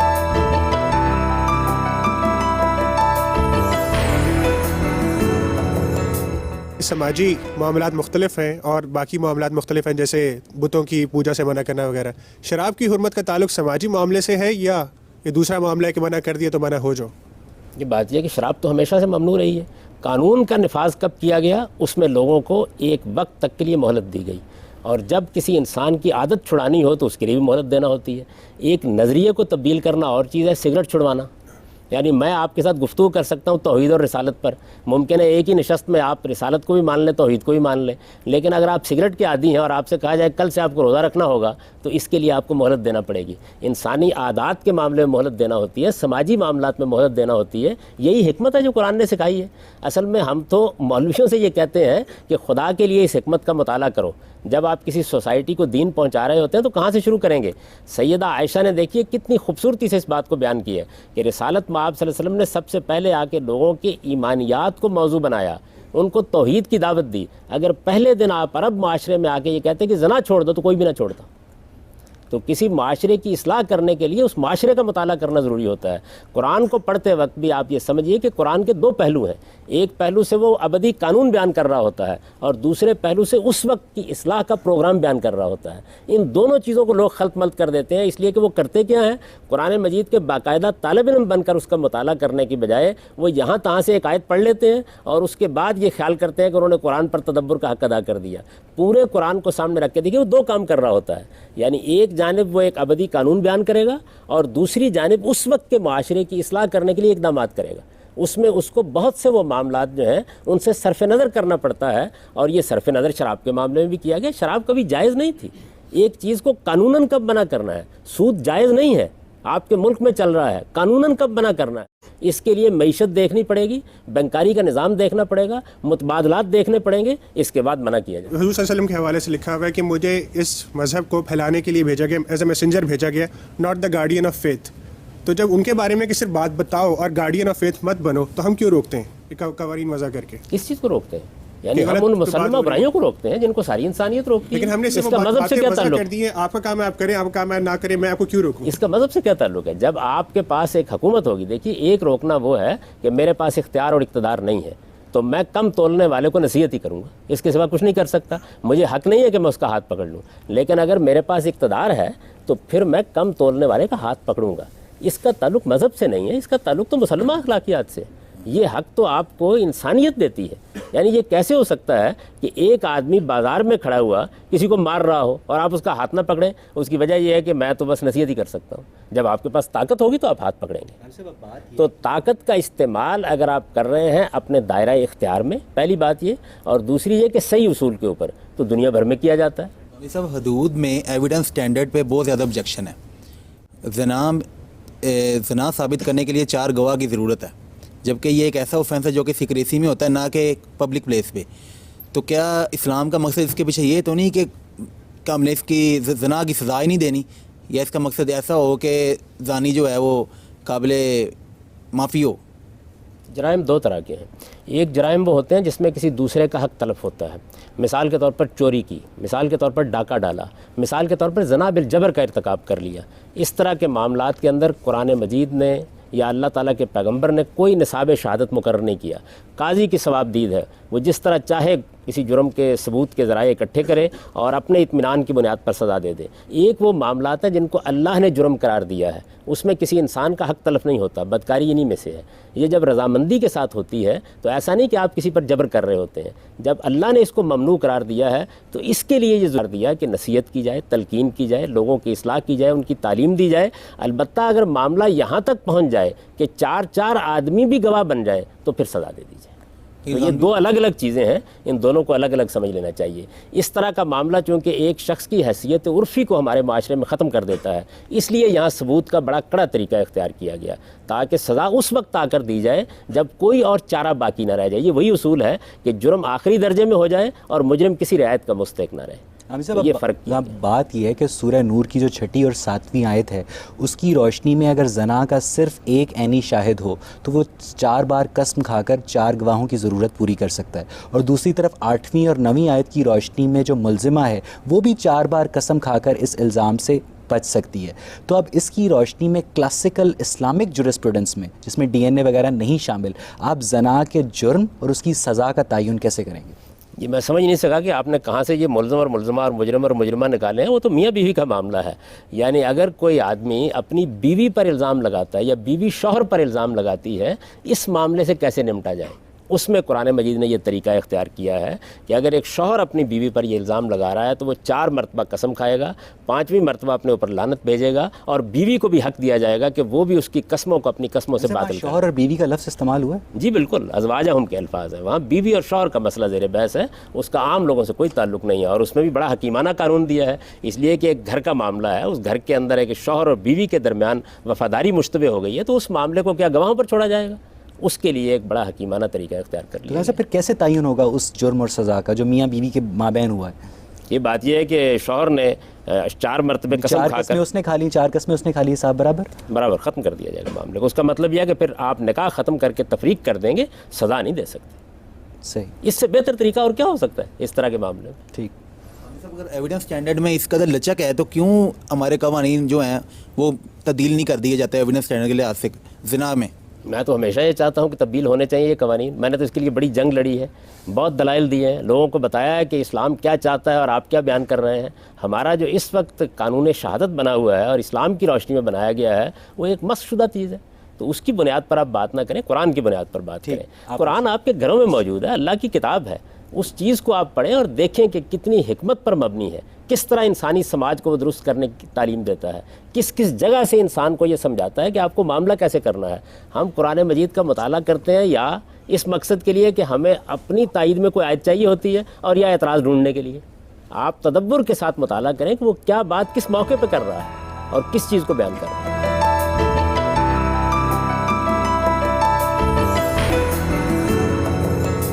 مجرم اگر کسی رعایت کا مستحق نہیں ہے لیکن اس کے پاس کوئی نہ کوئی لاجک یا اس کی کوئی ریزن تو ہوگی جرم کرنے کی، تو جو اسلام ایکسٹریم سزائیں بتاتا ہے اس کے علاوہ بھی تو کوئی ان کی اصلاح کے لیے بھی تو کوئی تھوڑی گرانٹ ہونی چاہیے. فار ایگزامپل ضروری تو نہیں کہ ایک قتل کرے اس کو آگے سے قتل ہی کر دیا جائے. کیا ہم اسے کچھ دیر قید کر کے اس کی اصلاح نہیں کر سکتے؟ دیکھیے بات یہ آپ نے جو فرمایا کہ اس کے پاس کوئی لاجک ہوگی، تو اسی کو تو میں کہہ رہا ہوں کہ جب وہ پیش کرے گا تو عدالت دیکھے گی، اگر وہ عذر قابل قبول ہے تو سزا نہیں دے گی۔ سیدنا عمر رضی اللہ عنہ کے زمانے میں آپ جانتے ہیں کہ جب قحط پڑ گیا تو انہوں نے کہا کہ اب چونکہ لوگوں کے حالات ایسے ہو گئے ہیں، میں اس سزا کا نفاذ نہیں کر رہا، تو گرد و پیش کے حالات بھی دیکھے جائیں گے، سماجی معاملات بھی دیکھے جائیں گے۔ عدالت اس نتیجے پر پہنچ گئی کہ نہیں، اس مجرم کے لیے اب اصلاح کی گنجائش ختم ہو گئی ہے، تو پھر سزا دی جائے گی اس کو۔ اصلاح کی جو ہے چیز وہ کیسے کسی کے لیے ختم ہو سکتی ہے؟ اصلاح تو کسی بھی ٹائم ہو سکتی ہے۔ دیکھیے بات یہ ہے کہ اصلاح تو کسی وقت بھی ہو سکتی ہے، اس میں کوئی شک نہیں، پھر تو کسی قسم کی سزا بھی نہیں دینی چاہیے۔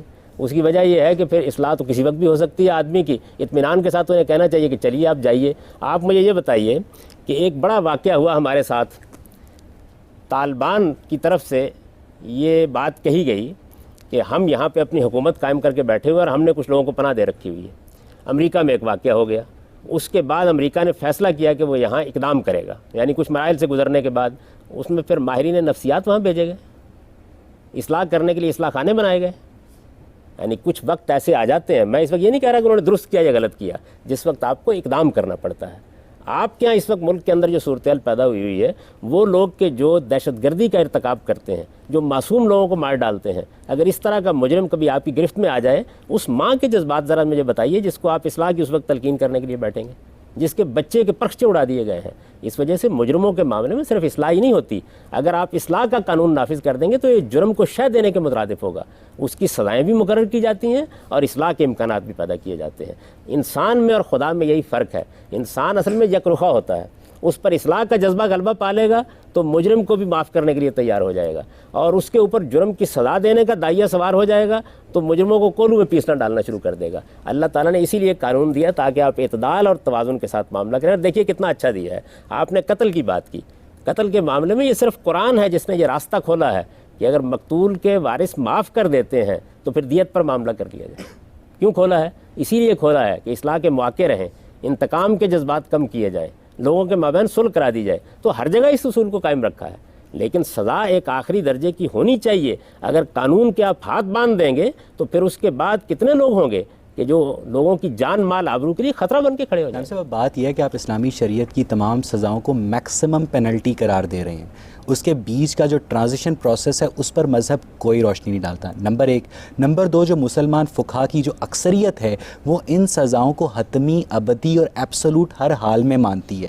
اب آپ یہ بتائیں اگر ان کی انٹرپریٹیشن غلط بھی ہے تو ان کی غلط انٹرپریٹیشن کا خمیازہ معصوم مسلمان کیوں بھگتیں؟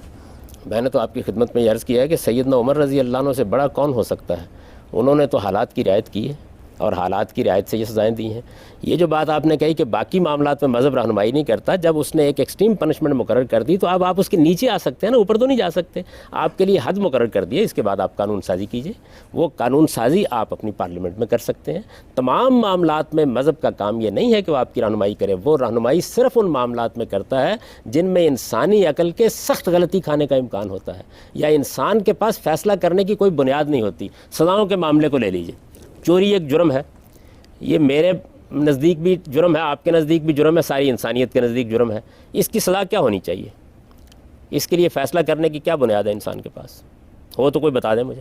ہم سب قید میں رکھتے ہیں، میں کہتا ہوں 3 سال، نہیں مقرر کریں گے نا سزا، میں کہتا ہوں 3 سال، آپ کہتے ہیں 4 سال، وہ کہتے ہیں 5 سال، وہ کہتے ہیں 10 سال۔ فیصلہ کرنے کی کیا بنیاد ہے؟ قتل ایک جرم ہے، کیا سزا ہونی چاہیے؟ جرم کی نوعیت سے اس کا فیصلہ کیا جائے گا نا۔ جرم کی نوعیت کا فیصلہ کون کرے گا؟ یعنی آپ مجھے بتا دیں نا، میں آپ سے بحث کرتا ہوں، میں یہ کہتا ہوں جی بات یہ ہے کہ چوری جو ہے یہ اصل میں 4 سال کے ہم وزن ہے، ٹھیک ہے، ٹھیک ہے نا، ٹھیک ہے۔ پارلیمنٹ میں آپ اس کی سزا مقرر کر رہے ہیں، کیا بنیاد ہے؟ میں آپ کو بتاتا ہوں کیا بنیاد ہے۔ جی، بنیاد تجربہ اور مشاہدہ ہوتا ہے، یعنی انسان اپنے تجربات سے گزر کر یہ طے کرتا ہے کہ یہ کام مجھے کرنا ہے۔ اس معاملے میں انسانی تجربات انتہائی ہولناک ہیں۔ آپ انسانی تاریخ کا مطالعہ کریں، اس میں معمولی جرائم پر انسانی معاشرے انتہائی عبرتناک سزائیں دیتے رہے ہیں اور بہت بڑے بڑے جرائم کے بارے میں بہت افرودردوری سے کام لیتے رہے ہیں۔ ہاتھ کاٹنے کو، گردن قلم کرنے کو، ہاتھ پیر بے ترتیب گرداننے کو ہولناک سزائیں نہیں گردانتے اور اب قید کی سزا کو ایک ہولناک سزا گردان رہے ہیں۔ میرے نزدیک تو یہ ایک بدترین جرم ہے انسانیت کے خلاف۔ آپ اصل میں یہ سمجھتے ہیں کہ آدمی کو قید کر دیا گیا ہے، آپ کو کیا حق تھا کہ آپ اس کی اصلاح کی مدت طے کریں؟ ابھی تو یہ بحث ہو رہی تھی یہاں پہ کہ انسان کسی وقت بھی اصلاح یافتہ ہو سکتا ہے، آپ کو کیا حق تھا کہ آپ اس کو مجرموں کے ایک ماحول کے اندر ڈال دیں؟ آپ کو کیا حق حاصل تھا اس کو کہ آپ ایک باپ کو قید کر کے اس کے بچوں کو اس اذیت میں مبتلا کریں کہ وہ ہر ہفتے جا کر سلاخوں کے پیچھے اپنے باپ کو دیکھیں؟ آپ کو کیا حق حاصل تھا اس کا کہ 10 سال کے لیے قید میں ڈال دیں اور عورت بالکل معلق ہو کے رہ جائے؟ مجھ سے قید کے اوپر بحث کر لیجیے. صاحب اب بات یہ ہے کہ یورپین یونین میں سزائے موت کی پابندی کے باوجود جرائم کی شرح ان ممالک سے کہیں کم ہے جہاں سزائے موت کا قانون موجود ہے. تو اب سزائے موت کو ختم کرنے کے مطالبے کو اسلامی شریعت اور انسانی حقوق کے تناظر میں کس طرح دیکھتے ہیں؟ دیکھیے یہاں پھر وہی صورتحال ہے کہ کبھی انسانوں کے اوپر یہ چیز غلبہ پا لیتی ہے کہ ہر ایک کو مار ڈالنا ہے، اور کبھی یہ صورت ہوتی ہے کہ سزائے موت کو بالکل ہی ختم کر دیا جائے. جب تک موت کسی انسان کے ہاتھ سے وارد ہو رہی ہے، میں کسی کو قتل کر رہا ہوں، میں دہشت گردی کر رہا ہوں، میں معصوم بچوں کو مار رہا ہوں، اس وقت تک سزائے موت کو قانون سے کیسے ختم کیا جا سکتا ہے؟ قرآن کا احسان دیکھیے کیا ہے. اس نے اس معاملے میں بھی بادشاہوں کے ہاتھ میں پکڑی ہوئی تلوار چھین لی اور یہ کہا یہ صرف 2 جرائم ہیں جن میں موت کی سزا دی جا سکتی ہے. ایک یہ کہ کسی نے کسی کو قتل کر دیا ہو، اور دوسرے یہ کہ کوئی کسی کی جان مال آبرو کے درپے ہو گیا ہو اور اس نے قانون ہاتھ میں لے لیا ہو.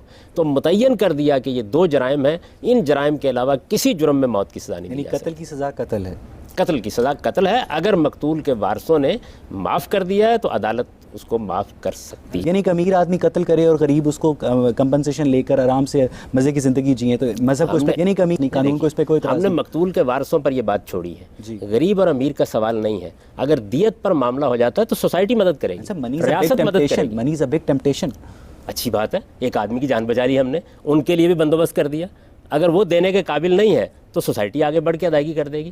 اگر معاف کر دیا جائے گا ایک بار تو پھر ہم آدمی کو قتل نہیں ہونے دیں گے. ایک غریب آدمی دیت نہیں دے سکتا تو وہ قتل ہو جائے، اور ایک امیر آدمی جو دیت دے سکتا ہے وہ قتل نہ ہو؟ یہ یوں تو نہیں ہے. دیکھیے نا، یہ تو آپ کی تعبیر ہے. مثال کے طور پر ایک غریب آدمی نے قتل کیا ہے، اس کو مقتول کے وارثوں نے معاف کر دیا ہے، وہ دیت دینے کی پوزیشن میں نہیں ہے. اب سوسائٹی آگے آئے گی، دیت ادا کر دی جائے گی اس کی. یعنی آپ سوسائٹی کی قدر و قیمت کو محسوس کریں. سوسائٹی کے بارے میں بڑا حسن ظن رکھ رہے ہیں. سوسائٹی ریاست ہے نا، نظم ریاست ہے. اگر یہ معلوم ہو جاتا ہے کہ مقتول کے وارثوں نے معاف کر دیا ہے تو پھر 10 راستے ہم نکال دیں گے، لیکن اس کو قتل نہیں ہونے دیں گے. ناظرین، جب ٹانگ میں زہر پھیل جائے تو انسانی جان بچانے کے لیے ٹانگ کو کاٹنا ہی پڑتا ہے. اسی طرح کوئی فرد یا گروہ انسانی سماج کے وسیع تر مفاد کے برعکس انسانی معاشرے میں فساد فی الارض کا مرتکب ٹھہرے تو اس فرد یا گروہ کو... السلام علیکم، پروگرام غامدی میں خوش آمدید. ناظرین، پچھلے پروگرام میں ہم نے اپنے شرکاء اور محترم جاوید احمد غامدی کی باہمی گفتگو کے ذریعے اسلامی قوانین کے انسانی سماج پر اثرات کا جائزہ لینا شروع کیا تھا.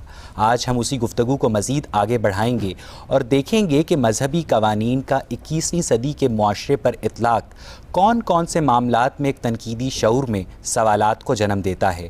کیا قانون کا ادارہ صرف امیروں کو غریبوں کے عطاب سے محفوظ رکھنے کے لیے بنایا گیا ہے؟ اگر انسان کا ہر عمل لوح تقدیر میں پہلے سے ہی محفوظ ہے تو کیا تقدیر کا تصور جورسپروڈنس کے تصور سے متصادم ہے؟ ایک ریاست میں بسنے والے مسلم اور غیر مسلم شہریوں پہ شرعی اور سیکولر قوانین کا اطلاق کیا ایک جدید قومی ریاست کے فیبرک کو متاثر نہیں کرتا؟ ان تمام سوالوں کے جوابات ہم آج کے پروگرام میں ڈھونڈنے کی کوشش کریں گے. پوچھو یار.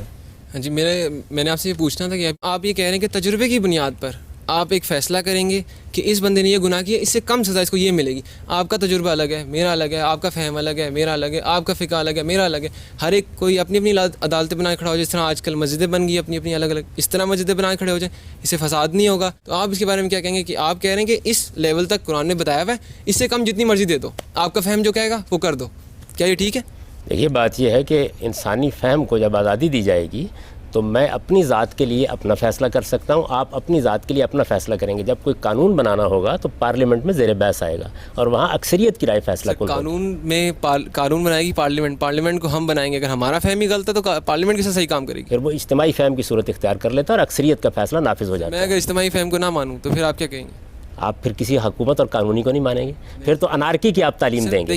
دیکھیے، ہم اگر ٹریفک کے لاز بناتے ہیں، اپنی سوچ کے لوگوں کو مانوں گا ضرور کہ میری یہ سوچ ہے، مجھے یہ لوگ فالو کرتے ہیں، میرا اپنا ہی قانون ہو جائے گا. آپ کا سوال واضح ہو گیا. اگر مجھے آپ جواب دینے کی اجازت دے دیں دیکھیے بات یہ ہے کہ ایک وہ معاملات ہیں جن میں مجھے اپنے لیے کوئی فیصلہ کرنا ہے، ایک وہ معاملات ہیں جنہیں مجھے سوسائٹی کے لیے فیصلہ کرنا ہے۔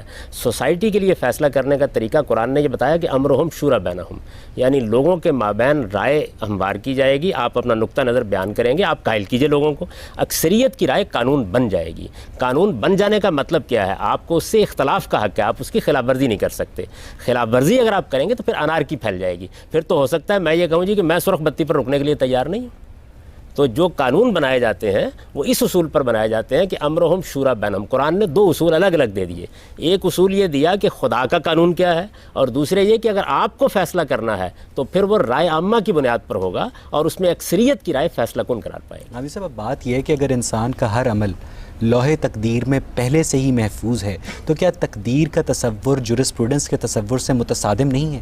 کیونکہ اس صورت میں اگر ہر جرم پہلے سے ہی لوح تقدیر میں لکھا گیا ہے تو اس کی سزا دینا پھر بنتا نہیں ہے ہم سے۔ یہ آپ نے تقدیر کا مسئلہ چھیڑ دیا، اس کا اس سے کوئی تعلق ہی نہیں ہے، نہ اس طرح کی کوئی بات قرآن نے کہی ہے۔ یہ اللہ کا علم ہے جو ہر چیز کو پہلے سے جانتا ہے اور اس کو جاننا چاہیے، اس لیے کہ وہ کائنات کا خالق ہے۔ یہ کیسے ہو سکتا ہے کہ مخلوق ایک کام کر دے اور بعد میں اس کے علم میں آئے، دروازہ کھٹکھٹا کے فرشتے کہیں کہ جناب یہ حادثہ ہو گیا؟ وہ پہلے سے ان چیزوں کو جانتا ہے، یہ ایک الگ چیز ہے۔ اس نے آپ کے اندر کوئی ایسی مشین نہیں لگا دی جو آپ سے جرم کراتی ہے۔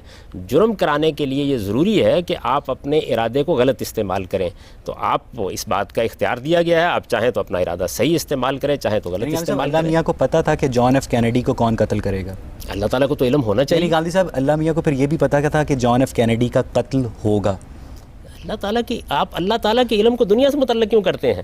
اللہ کا علم ہے، آپ کو اس نے اختیار دیا، آپ کو آزادی دی ہے، آپ اپنے اختیار کو استعمال کرتے ہیں۔ وہ یہ بھی جانتا تھا کہ اس کا قتل ہوگا اور یہ بھی جانتا تھا کہ انسان اپنے ارادے کو غلط استعمال کر کے قتل کرے گا، پوری بات جانتا تھا۔ وہ یہ بھی جانتا تھا کہ آج آپ کو 10 روپے ملیں گے، اور یہ بھی جانتا تھا کہ آپ دکان کرنے کے لیے نکلیں گے تو ملیں گے ورنہ نہیں ملیں گے۔ یعنی تقدیر کا تصور اور جورسپروڈنس کا تصور آپس میں متصادم نہیں ہے؟ کوئی تعلق نہیں ہے۔ اس کی وجہ یہ ہے کہ جورسپروڈنس جو ہے میرے اخلاقی احساس پر بنی ہوئی ہے، یہ تو مذہب نہ ہو تب بھی بنے گی۔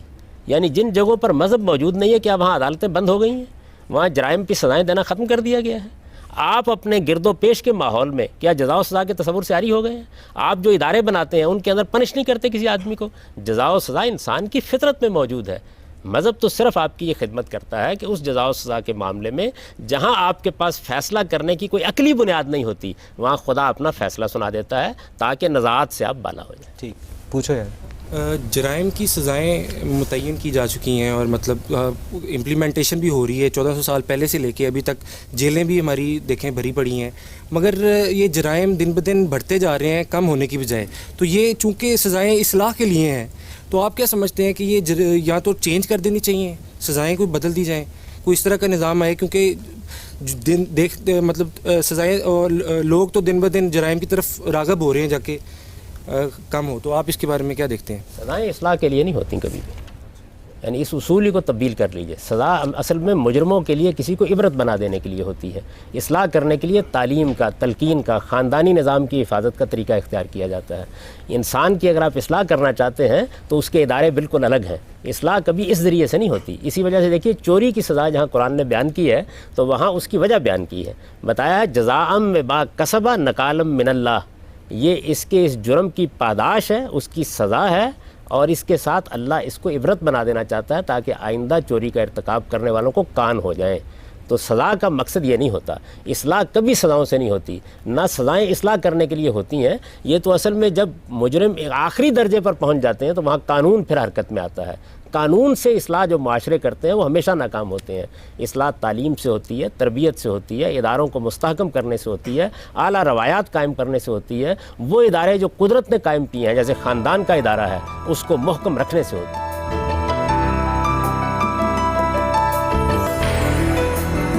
صاحب بات یہ ہے کہ جو حقوق نسواں بل 2006 تھا اس میں 100 کوڑوں کی سزا کو جو میکسیمم پینلٹی تھی یہ کہہ کر ختم کر دیا گیا۔ اس کے اندر لکھا ہے کہ یہ تہذیب اور شائستگی کے منافی ہے۔ قائم صاحب بات یہ ہے کہ ایک طرف تو اسلامی بنیادوں پر قانون سازی کی جا رہی ہے اور دوسری طرف اسلام ہی کی تجویز کردہ میکسیمم سزاؤں کو تہذیب اور شائستگی کے منافی قرار دیا جا رہا ہے۔ کیوں؟ یہ بات یہ ہے کہ وہ سزا ابھی بھی موجود ہے، نافذ ہے آپ کے ہاں، اس میں کسی قسم کی کوئی تبدیلی نہیں کی گئی. مجھے اس پر 10 اعتراضات ہیں. وہ جس طریقے سے آرڈیننس نافذ کیے گئے، پہلے نافذ کیے گئے اور بعد میں نافذ کیے گئے، سب کے سب اسلامی شریعت کے بالکل خلاف ہیں. وہ ایک الگ بحث ہے، لیکن اس طرح کی کوئی بات کیسے لکھی جا سکتی ہے؟ قانون ابھی بھی نافذ ہے آپ کے یہاں. وہی صاحب حقوق نسواں بل کو اسلامی شریعت سے متصادم سمجھتے ہیں. میں نے تو اس پر اس زمانے میں تنقید کی تھی اور ایک ایک کر کے یہ بتایا تھا کہ اس کے اندر کیا چیزیں علم و عقل کے خلاف ہیں، کیا چیزیں شریعت کے خلاف ہیں. آپ کا حقوق نسواں بل عورتوں کی شہادت کے معاملے میں تفریق کا قائل ہے. میں نے تو اس پر شدید تنقید کی تھی. بلکہ دلچسپ بات یہ ہے کہ آپ کے معاشرے کی وہ خواتین جو بڑی ایکٹیوسٹ ہیں، انہوں نے اس تفریق کی حمایت کی. میں سخت اس سے اختلاف کر رہا تھا، ٹیلی ویژن پر کر رہا تھا، مباحثوں میں کر رہا تھا، شدید تنقید کر رہا تھا اس کے اوپر. اس کے باوجود سوسائٹی کے دباؤ کے تحت باقی رکھا گیا اس کو. میں تو یہ کہہ رہا تھا کہ عورت اور مرد کی شہادت پہ قرآن کوئی فرق نہیں کرتا جرائم کے معاملے میں. میں نے اس کے دلائل دیے، اس پہ لکھا، لیکن وہ نہیں مانا گیا. نائب صاحب، مسئلہ یہ ہے کہ آپ نے اپنی کتاب میزان میں ایک جگہ لکھا ہے کہ جو انسانی فطرت ہے وہ ممنوعہ جانور کھانے کے خلاف ہے، اسی لیے یہ حرام قرار دیے گئے. نائب صاحب، دوسری طرف کوریا، چائنا، جاپان کے لوگ سانپ، بچھو، بندر، کتے مزے سے کھا جاتے ہیں. تو نائب صاحب، ان کی انسانی فطرت ہماری انسانی فطرت سے مختلف ہے؟ ایسا نہیں ہوتا. دیکھیے، انسانی فطرت جبلت نہیں ہوتی. فطرت کا مطلب یہ ہے کہ چند بنیادی اصول ہیں جن کے اوپر انسان کچھ فیصلے کر رہے ہیں. یہ مسخ بھی ہو جاتی ہے، عادات میں تبدیلی بھی آ جاتی ہے. انبیاء علیہم السلام کا سلسلہ اسی لیے جاری کیا گیا کہ انسانی فطرت میں جہاں انحراف پیدا ہو ان کو متنبع کر دیا جائے. آپ یہ دیکھیں کہ مسیحی قوم نے پوری شریعت کو چھوڑ دیا. سینٹ پال کے زمانے میں فیصلہ کر لیا انہوں نے کہ تورات کی شریعت صرف بنی اسرائیل کے لیے، ہم اس کی پیروی نہیں کریں گے. اس کے بعد کیا مغربی معاشرے میں آپ نے دیکھا کہ اس طرح کے جانور کھائے جانے لگ گئے؟ ایسا نہیں ہوا. تو بعض جگہوں کے اوپر یہ انحرافات ان کے مخصوص تمدنی تقاضوں کے تحت ہوئے ہیں. ان کو دور کرنے کے لیے انبیاء علیہم السلام کی تعلیم موجود ہے. جب وہ اس کو قبول کریں گے تو آپ سے آپ فطرت کے صحیح راستے پر آ جائیں گے. اعلان کر رہے ہیں کہ ساؤتھ ایسٹ ایشیا میں میجورٹی آف دا پیپل کی جو فطرت ہے وہ مسخ ہو چکی ہے. بہت سے معاملات میں بالکل ٹھیک ہے. دیکھیے، بہت سے اخلاقی معاملات ہیں جن کے معاملے میں آپ آج لوگوں کے ساتھ بحث کریں، گفتگو کریں تو آپ کے ساتھ اتفاق کریں گے. اور ایسے معاملات بھی ہیں کہ جن کے اندر انسانی فطرت بعض وقت غلط راستے پر فطرت بیک وقت مسخ اور ٹھیک کیسے ہو سکتی ہے؟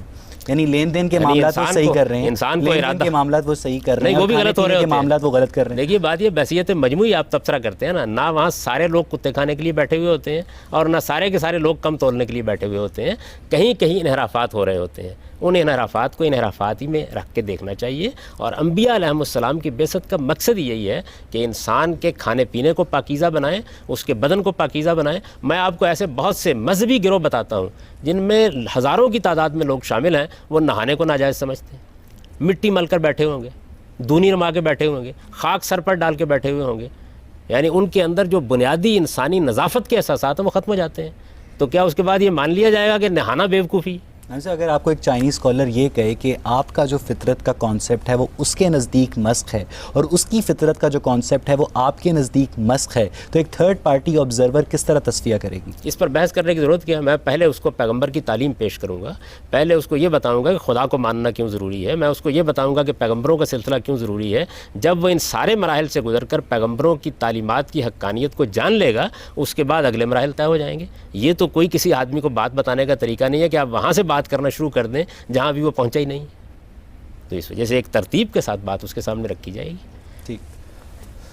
عامر صاحب کا میرا سوال ہے عورت کی گواہی پہ کہ آپ نے کہا عورت اور مرد برابر ہوتے ہیں، لیکن جب عورت کی گواہی شریعت لاء میں آتی ہے تو وہ عادی ہوتی ہے. یہ کیوں ہے؟ جبکہ ہماری جو احادیث ہیں وہ زیادہ تر حضرت عائشہ نے بتائی ہیں جو ایک عورت ہیں اور ان کو ہم پوری طرح مانتے ہیں. تو یہ کیوں ہے؟ یہ قانون قرآن کے خلاف بنا ہوا ہے. قرآن میں ایسی کوئی بات نہیں ہے. گواہی مجرموں کے لیے جو لی جاتی ہے اس کا فیصلہ میں یا آپ نہیں کرتے، اس کا فیصلہ حالات کرتے ہیں.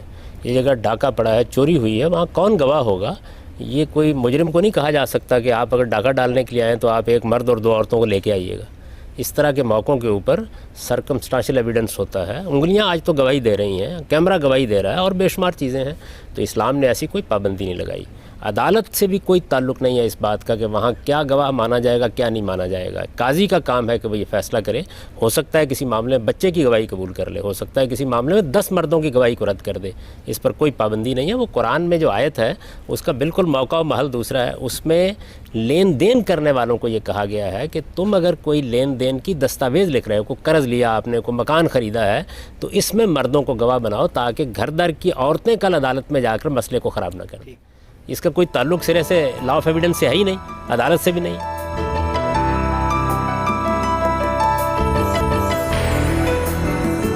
سر آپ نے کسی چیز کے متعلق فیصلہ کرنے کے بارے میں یہ کہا تھا کہ اکثریت کی رائے مانی جاتی ہے, لیکن ہمیں قرآن کی روشنی سے ہی پتہ لگتا ہے کہ تم میں سے اکثریت نافرمان ہے. اللہ کہتا ہے تم میں سے اکثریت نافرمان ہے.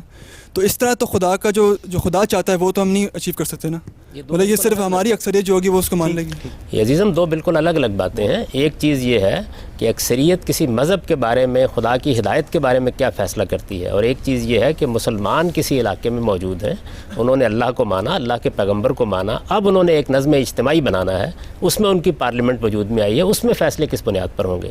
تو قرآن نے دو باتوں کو الگ الگ بیان کیا. اس کے بارے میں جو اصول بیان کیا ہے وہ سورہ شورا میں ہے, امرہم شورا بینہم, لوگوں سے رائے لی جائے گی, لوگ فیصلہ کریں گے ان کا حکمران کس کو ہونا ہے, لوگ فیصلہ کریں گے قانون کی تعبیر کیا کرنی ہے. اس میں اگر کوئی اختلاف ہو جائے گا تو اکثریت کی رائے فیصلہ کن ہو جائے گی. تو دونوں چیزیں بالکل الگ الگ ہیں. اس کا تعلق اس سے ہے کہ زیادہ تر لوگوں کا رویہ اخلاقی معاملات میں کیا ہوگا, عقائد کے معاملے میں کیا ہوگا, وہ خدا کو ماننے, آخرت کی تیاری کرنے کے بارے میں کیا رائے اختیار کریں گے, وہ ایک الگ چیز ہے. جن لوگوں نے مان لیا, وہ 10 تھے, وہ 20 تھے, وہ 50 تھے, وہ 100 تھے, ان کے باہمی معاملات کیسے چلیں گے, اس کو بیان کیا قرآن. یہ انسانوں کے معاملات ہوئے نا, پھر یہ خدا کا جو اس پہ احکام ہے وہ اس پہ نافذ نہیں ہوتے. خدا کے احکام کی تعبیر ہوگی, خدا کے احکام کی تعبیر ہوگی. مثال کے طور پر میں نے اسی مجلس کے اندر قرآن مجید کی بعض آیات میں اپنی انٹرپریشن پیش کی, آپ کے کچھ علماء دوسری انٹرپریشن پیش کر رہے ہوں گے. اب قانون بنانا ہے, فیصلہ کس بنیاد پہ ہوگا, اکثریت کی رائے فیصلہ کن ہو جائے گی. مجھے یہ حق حاصل ہے کہ میں جو فیصلہ ہو جائے اس کو مانتے ہوئے اس سے اختلاف کا اظہار کروں, رائے عامہ کو ہموار کروں. ہو سکتا ہے آج پارلیمنٹ کی اکثریت میری رائے کو مان لے, ہو سکتا ہے کل کسی دوسرے کی رائے کو مان لے. سر ابھی آپ نے اپنی گفتگو کے آغاز میں کہا کہ اچھائی اور برائی کا شعور جو ہے وہ فطری ہے. پھر اور جب ہم آگے بڑھے تو پھر بات یہاں پہ پہنچی کہ جزا اور سزا کا بھی جو ہے یہ فطری ہے. جب سارا کچھ ہماری فطرت پہ ہم ڈالتے ہیں تو اس کا مطلب یہ ہے کہ یہ خیر اور شر کی جو قدریں ہیں وہ انیٹ ہیں, ٹھیک ہے. وہ اس کا مطلب یہ کہ وہ ریلیٹیو ہیں, وہ ایبسولوٹ نہیں ہیں. جو ایبسولوٹ نہیں ہیں تو پھر ہم قوانین کس اصول پہ وضع کریں گے. اس میں بھی آپ نے بھائی کی کوشچن کا آپ نے آنسر دیا کہ ایک شورا مقرر کیا جائے گا. اب وہ شورا کو کون مقرر کرے گا, مطلب یہاں پہ پھر ابھی ان کی کوشچن کے آنسر میں آپ نے جو بات کی کہ قرآن نے ٹھیک ہے اکثریت کو کہا ہے, مجھے نہیں نظر آتا کہ کہیں اسلام میں جمہوریت کا کوئی ایسے تصور ہے. مطلب ہمیں شروع سے ایک پیغمبر دیا گیا ہے, ہم نے اس کو فالو کرنا ہے. یہ نہیں کہا گیا کہ میں بھی اٹھ کے پیغمبر کو مشورہ دے سکتی ہوں, یہ بھی دے سکتی ہیں. پیغمبر سے یہ کہا گیا کہ آپ سنیں, یہ نہیں کہا گیا کہ آپ مانیں بھی. تو اس کا کیا سر؟ آپ نے دونوں چیزوں کو ملا دیا. ایک ہمارا رویہ ہے کسی کو پیغمبر مان کے اس کے ساتھ, ایک ہمارا رویہ ہے باہمی معاملات میں. جو معاملات اللہ نے, اللہ کے پیغمبر نے بتا دیے ہیں, ان میں جب ہم اللہ کو مانتے ہیں, اللہ کے پیغمبر کو مانتے ہیں, تو سر تسلیم کم کرتے ہیں. لیکن جن معاملات میں ہمیں آزادی دی گئی ہے وہاں ہم نے رائے قائم کرنی ہے. مثال کے طور پر اب ٹریفک کے قوانین اس زمانے میں بنے ہیں. قدیم زمانے میں میرا گڑ یہاں سے جا رہا ہے, آپ کا گھوڑا وہاں سے آ رہا ہے, کوئی فرق نہیں پڑتا تھا. جب نئی نئی گاڑیاں ایجاد ہو گئیں تو معلوم ہوا کہ اب اگر انسانوں کو ایسے ہی چلنے کی اجازت دی گئی تو اس کے نتیجے میں حادثات ہوں گے. چنانچہ ایک ٹریفک کے قانون بنانے کے لیے لوگ بیٹھے. ایک آدمی کہتا ہے کہ جی ٹریفک کے فلاں اشارے کا یہ مطلب ہونا چاہیے, دوسرا کہتا ہے یہ مطلب ہونا چاہیے, تیسرا کہتا ہے کہ سرخ اشارے پر رکنا چاہیے, چوتھا کہتا ہے پیلے پر رکنا چاہیے. فیصلہ کیسے کیا جائے؟ تو یہ دنیا الگ ہے, وہ دنیا الگ ہے. مسلمان کی حیثیت سے ہمیں اللہ اور رسول کی پیروی کرنی ہوتی ہے, لیکن جن معاملات میں اللہ اور رسول نے کوئی قانون سازی نہیں کی وہاں ہم اجتہاد کرتے ہیں. اجتہاد فرد کرے گا اور قانون سازی کے لیے پارلیمنٹ میں لوگ بیٹھیں گے اور اکثریت کی رائے نافذ ہو جائے گی. رسالت مآب صلی اللہ علیہ وسلم کے بارے میں تمام کتابوں میں یہ بات لکھی ہوئی ہے کہ آپ نے وہ معاملات جن کا تعلق نبوت سے نہیں تھا, ان معاملات میں ہمیشہ جمہور کی رائے کی پیروی کی. رسالت مآب صلی اللہ علیہ وسلم کے بعد صحابہ کرام نے اسی اصول پر فیصلے کیے, خلفائے راشدین نے اسی اصول پر فیصلے. یہ جمہور ہمارا لفظ ہے, آپ اکثر و بیشتر علماء سے سنیں گے یہ جمہور کی رائے ہے. اس کا مطلب یہ ہے کہ اکثریت علماء کی یہ رائے رکھتی ہے. اجماع ہمارا تصور ہے, اس کا مطلب ہے اتفاق رائے سے لوگوں نے یہ بات طے کر لی ہے, اس لیے اس کو ماننا ضروری ہے. تو یہ سارے اصول جتنے ہمارے ہم موجود ہیں, اسلام کا علم بہتر کیجئے تاکہ آپ دونوں چیزوں کو الگ الگ سمجھ سکیں. پیغمبر کے معاملے میں تو ہم سرنڈر کرتے ہیں اس لیے کہ اس کو خدا کا پیغمبر مانتے ہیں. یہ پیغمبر ماننے کا عمل ہم نے پہلے کر لیا ہے. جب ہم نے مان لیا کہ یہ خدا کی طرف سے بات کر رہے ہیں تو ان کی بات مانتے ہیں, لیکن ان کی بات کی آج انٹرپریشن کرنی ہوتی ہے. یہ انٹرپریشن میں اپنے لیے کر لوں گا, آپ اپنے لیے کر لیں گے. اگر سوسائٹی کے لیے قانون بنانا ہو تو وہاں سب کی رائے لی جائے گی اور پھر اکثریت کی رائے قانون بن جائے گی. اس کا مطلب یہ نہیں ہے کہ حق اور باطل کا فیصلہ ہو جائے گا. نہیں وہ قانون بن جائے گا, مجھے اس سے اختلاف کا حق ہے, میں رائے عامہ کو ہموار کروں گا, ہو سکتا ہے کل میری رائے کے مطابق قانون بن جائے. سر اب بات یہ ہے کہ جو کلاسیکل مسلم جیورسٹس ہیں وہ حاکم وقت کے خلاف بغاوت کو حدود لاز میں شامل کرتے ہیں, تو غام صاحب کیا یہ مذہب اور شریعت کا سیاسی استعمال ہے؟ یہ دیکھیے بات یہ ہے کہ بغاوت کے معاملے میں چونکہ کوئی قانون قرآن مجید نے بیان نہیں کیا تھا, اس وجہ سے حالات کی بنیاد پر اس میں آراء مختلف ہوتی رہیں. پہلے زمانے میں بہت سی بغاوتیں ہوئیں, خلفائے راشدین کے بعد بنو امیہ کے خلاف جو بغاوتیں ریکارڈ پر ہیں وہ کوئی 250 سے زیادہ ہیں.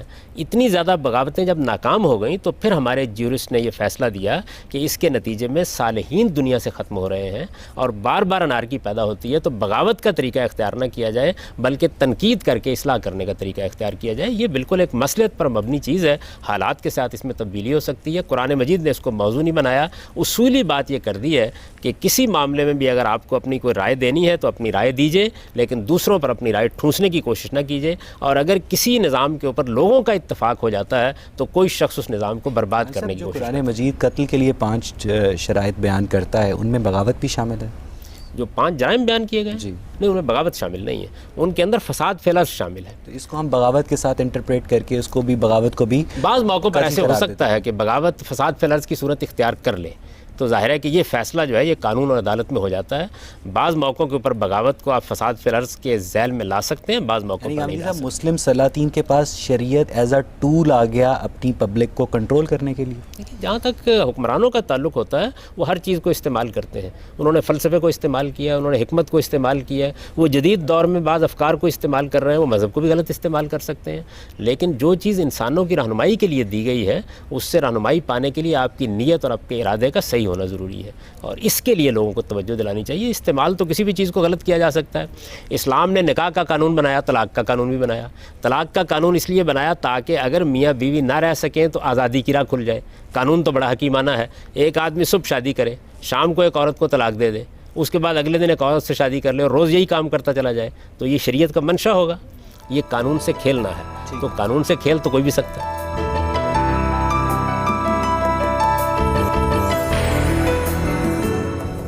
غامدی صاحب, جو رجم کے متعلق آپ نے سورۃ مائدہ کی آیت کا ذکر کیا, دراصل وہ آیت رجم کی آیت نہیں ہے. قرآنک لٹریچر میں ہمیں رجم کی آیت کا ذکر ملتا ہے جو کہ ناسخہ اور ننسیہ کی ڈیفینیشن میں داخل ہے, جو بھلا دی گئی تھی, اور یہ بخاری میں کتاب المحاربین اور باب رجم میں اس کا ذکر ہے. حضرت عمر نے فرمایا کہ اس کتاب اللہ میں رجم کے حکم کی بھی آیت تھی جسے ہم نے پڑھا, یاد کیا اور اس پر عمل بھی کیا. حضور کے زمانے میں بھی رجم ہوا اور ہم نے بھی کیا, لیکن مجھے ڈر ہے کہ کچھ زمانہ گزرنے کے بعد کوئی یہ نہ کہے کہ ہم رجم کو کتاب اللہ میں نہیں پاتے. یہ آیت دراصل بھلا دی گئی تھی. اب سوال یہ ہے کہ جس آیت کو بھلا دیا گیا اس کا حکم کیسے باقی رہا؟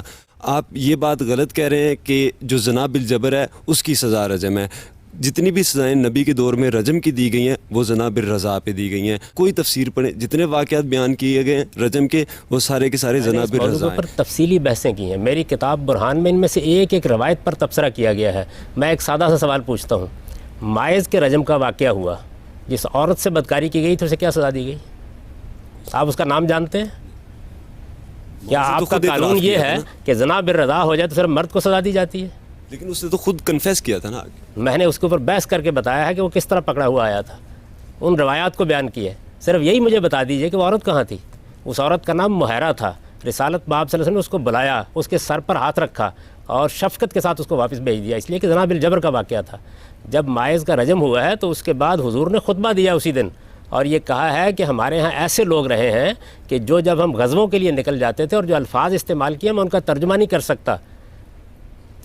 سکتا اس کا, اتنے سخت الفاظ ہیں. اب آئندہ کسی نے اگر یہ جرت کی تو میں اسی طرح رجم کر دوں گا. ایک بات. دوسرے یہ کہ آپ نے سورہ مائدہ کی اس آیت کو اس کو آپ نے سنا نہیں ہے. میں نے یہ عرض کیا کہ اس میں یہ بیان کیا گیا ہے کہ وہ لوگ جو فساد فی الارض کا ارتکاب کریں انہیں عبرتناک طریقے سے قتل کیا جائے گا. عبرتناک طریقے سے قتل کی ایک صورت رجم بھی ہے, یہ بھی اختیار کر لی جائے گی. کوئی دوسری صورت بھی اختیار کی جا سکتی ہے. اس میں میرا عام علماء سے اختلاف ہے. میں اپنا اختلاف بیان کر چکا ہوں, اس پر تفصیلی چیزیں لکھ چکا ہوں. آج راہ کرم اس کو بھی پڑھ لیجیے, اس کے بعد آپ زیادہ بہتر بحث کر سکیں گے مجھ سے. غامدی صاحب, یہ تو ساری چیزیں آتی ہیں ہیومن رائٹس میں, لیکن میرا جو کویشچن ہے وہ ہیومن رائٹس میں ان تمام سوالوں سے ذرا ہٹ کر ہے. میں کہنا چاہتی ہوں کہ آج کے دور میں کہ ایک شادی کے علاوہ اور شادیاں کرنا جو ہے اس کو ایک سنگین جرم قرار دیا جاتا ہے, اور کہا جاتا ہے کہ بیوی اور بچوں کے پورے حقوق ادا نہیں ہوں گے. تو آپ شریعت کے لحاظ سے 4 شادیوں کو کس طرح سے جسٹیفائی کریں گے؟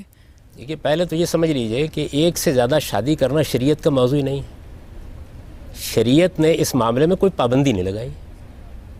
اللہ تعالیٰ نے قرآن مجید میں یہ بتا دیا کہ اچھا گھر ایک میاں اور ایک بیوی سے بنتا ہے، اس لیے کہ آدم کے لیے ایک حوا اللہ تعالیٰ نے پیدا کی. اس کے بعد انسان اپنی ضرورتوں کے تحت ایک سے زیادہ شادی کرتے ہیں، پابندی نہیں لگائی. آپ قانون سازی کریں، پابندی لگا دیں، شریعت کو کوئی اعتراض نہیں ہے. آپ کی لگائی ہوئی پابندی غلط ثابت ہو جائے گی، کل اٹھا دی جائے گی. اللہ نے پابندی اس لیے نہیں لگائی کہ وہ لگا دیتا تو ہمیشہ کے لیے لگ جاتی. لیکن پابندی نہیں لگائی گئی. جس آیت کا آپ حوالہ دے رہی ہیں اس میں سرے سے تعدد ازواج موضوع بحث ہی نہیں. وہ تو بالکل ایک دوسرے موقع کی آیت ہے. احد کے موقع کے اوپر جب بہت سے لوگ شہید ہو گئے، ان کی عورتیں بیوہ ہو گئیں، تو قرآن نے اپیل کی کہ اگر تم ان کے یتیم بچوں کے سر پر ہاتھ نہیں رکھ سکتے، ان کے ساتھ انصاف نہیں کر سکتے، تو ان کی ماؤں سے 1-1 2-2 3-3 4 سے شادی کر لو. لیکن اگر انصاف نہیں کر سکتے تو ایک ہی سے کرو. یہ ایک موقع کی اپیل تھی، جیسے زلزلہ آئے تو اپیل کی جاتی ہے کہ لوگ آگے بڑھیں اور یہ کام کر لیں. یہ تعدد ازواج کا مسئلہ ہی نہیں ہے. قرآن نے اس کو موضوع نہیں بنایا، شریعت نے اس کو موضوع نہیں بنایا، پابندی نہیں لگائی. شریعت نے بہت سی چیزوں پر پابندی نہیں لگائی. بائیں ہاتھ ٹریفک کے جانے پر بھی پابندی نہیں لگائی. آپ قانون سازی کریں، بسم اللہ قانون بنا لیں. اس وقت پاکستان میں جو قانون بنایا گیا ہے اس میں بعض چیزوں کا پابند کر دیا گیا ہے. مثلا اجازت لینی ہوگی، مثال کے طور پر عدالت کو مطمئن کرنا ہوگا. اس پہ اسلام کو کوئی اعتراض نہیں ہے. دیکھیے یہ سمجھ لیجئے کہ کچھ چیزیں ایسی ہیں جس پر اللہ پابندی لگا دیتے ہیں، اور کچھ چیزیں ایسی ہیں کہ ان کو وہ چھوڑ دیتے ہیں. وہاں آپ حالات کے لحاظ سے قانون سازی کر لیں. تو یہ قانون سازی آپ کر سکتے ہیں، اس میں کوئی بات بتائیے کہ جو شریعت وقتی حکم کو ایک ازلی کتاب میں کیوں شامل کرتی ہے جس سے مغالطے کا احتمال رہتا ہے؟ کوئی مغالطے کا احتمال نہیں ہوتا اگر آپ کتاب کو تدبر کے ساتھ پڑھیں. ایک کتاب ایک معاشرے میں نازل ہوئی، اس معاشرے کی اصلاح کر کے اسے ایک مثالی معاشرہ بنانا تھا. دونوں طرح کی چیزیں ضروری تھیں. ابدی حکم دینا بھی ضروری تھا اور اس معاشرے کے لیے قانون سازی بھی ضروری تھی. اگر اس معاشرے کو نظر انداز کر دیا جاتا تو وہ کتاب آپ تک کیسے پہنچتی اور اس کی ہدایت آپ تک کیسے پہنچتی؟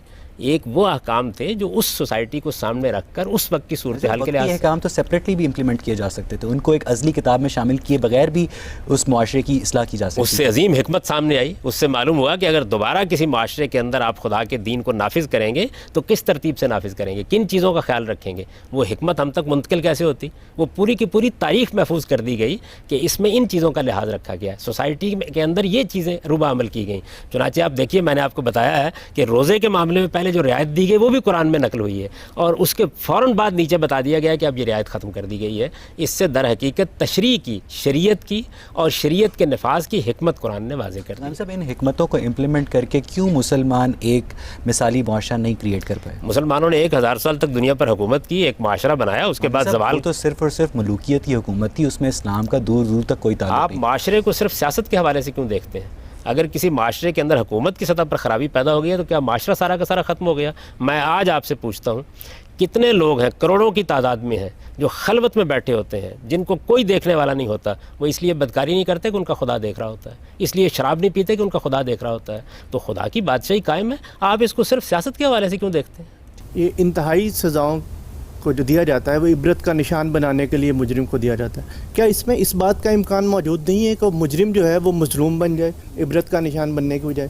جیسے جس نے ایک دفعہ چوری کی اس کا ہاتھ کاٹ دیا گیا، ایک دفعہ کے ایکٹ کے اگینسٹ اس کا ہمیشہ کے لیے اس کو ایک آرگن سے محروم کر دیا گیا، تو وہ تو مظلوم بن جائے گا بجائے اس کے کہ وہ عبرت کا نشان بنے. ہمارے معاشرے میں یہ سزا نافذ رہی ہے، اس وقت بھی عرب میں نافذ ہے. کوئی مظلوم نہیں بنا، بلکہ جرائم رکے ہیں. لوگوں کے لیے جرائم کے بارے میں حوصلہ شکنی ہوئی ہے. تو اس وجہ سے انتہائی سزائیں اگر اسلام کے اصول پر دی جائیں تو وہ جرائم کو ڈسکریج کرنے، ان کی حوصلہ شکنی کا باعث بنتی ہیں. اصلاح کرنے کے لیے البتہ آپ کو طریقے اختیار کرنے پڑتے ہیں. بات یہ ہے کہ یہ تو کسی بھی سزا کے بارے میں آپ کہہ سکتے ہیں کہ وہ یہ نتائج پیدا کر سکتی ہے. جیل میں آپ ڈال دیتے ہیں ایک آدمی کو 10 سال کے لیے، بچوں کو باپ سے محروم کر دیتے ہیں، اس کی بیوی کو اس کے شوہر سے محروم کر دیتے ہیں، جو اس سے سماجی اور سیاسی اور نفسیاتی مسائل پیدا ہوتے ہیں ان کی کوئی قدر و قیمت آپ کے نزدیک نہیں ہوتی. وہ وہاں پر پان کے ایک پتے کو ترستا ہے، ایک سگریٹ کے کش کو ترستا ہے، ایک پانی کے گلاس کے لیے دوسروں کا محتاج ہوتا ہے. اس کی نفسیات کو آپ کچوکے دے دے کر مارتے ہیں، اس پر کسی کو کوئی خیال پیدا نہیں ہوتا. تو سزا جب دی جائے گی تو بہرحال کچھ سزا تو ہوگی، یا تو سزا و جزا کا تصور ہی ختم کر دیجیے. لیکن سر اس صورت میں جو ہم طریقہ کار اختیار کر رہے ہیں اس کا سورس الہامی نہیں ہے. اس شدید سزا جو ہے اس کا سورس الہامی ہے، تو اس میں سکم نہیں ہونا چاہیے. اس میں کوئی سکم نہیں ہے. اس میں صرف معاشرے کو یہ پیغام دے دیا گیا ہے کہ چوری ایک بدترین جرم ہے اور یہ بات یاد رکھو کہ انسان کی جان اور مال اور آبرو کو حرمت حاصل ہے. اگر اس حرمت کو توڑو گے اور تمہارے پاس کوئی عذر نہیں ہوگا اس کو توڑنے کا تو تم عبرتناک سزا حاصل کر لو گے. اور پھر اسلام کی سزاؤں کو آخرت کے ساتھ ملا کے سمجھیے. آپ کے نزدیک زندگی یہاں ختم ہو جاتی ہے, وہاں زندگی شروع ہوتی ہے موت کے بعد. اس وجہ سے اگر یہاں کسی کے ساتھ کوئی زیادتی بھی قانون نے کر دی ہے تو اللہ اس کو آگے کمپنسیٹ کر دے گا. اس لیے وہاں تو زندگی پورے کے پورے اسپین پر پھیلی ہوئی ہے, آپ کے نزدیک موت پر ختم ہو رہی ہے.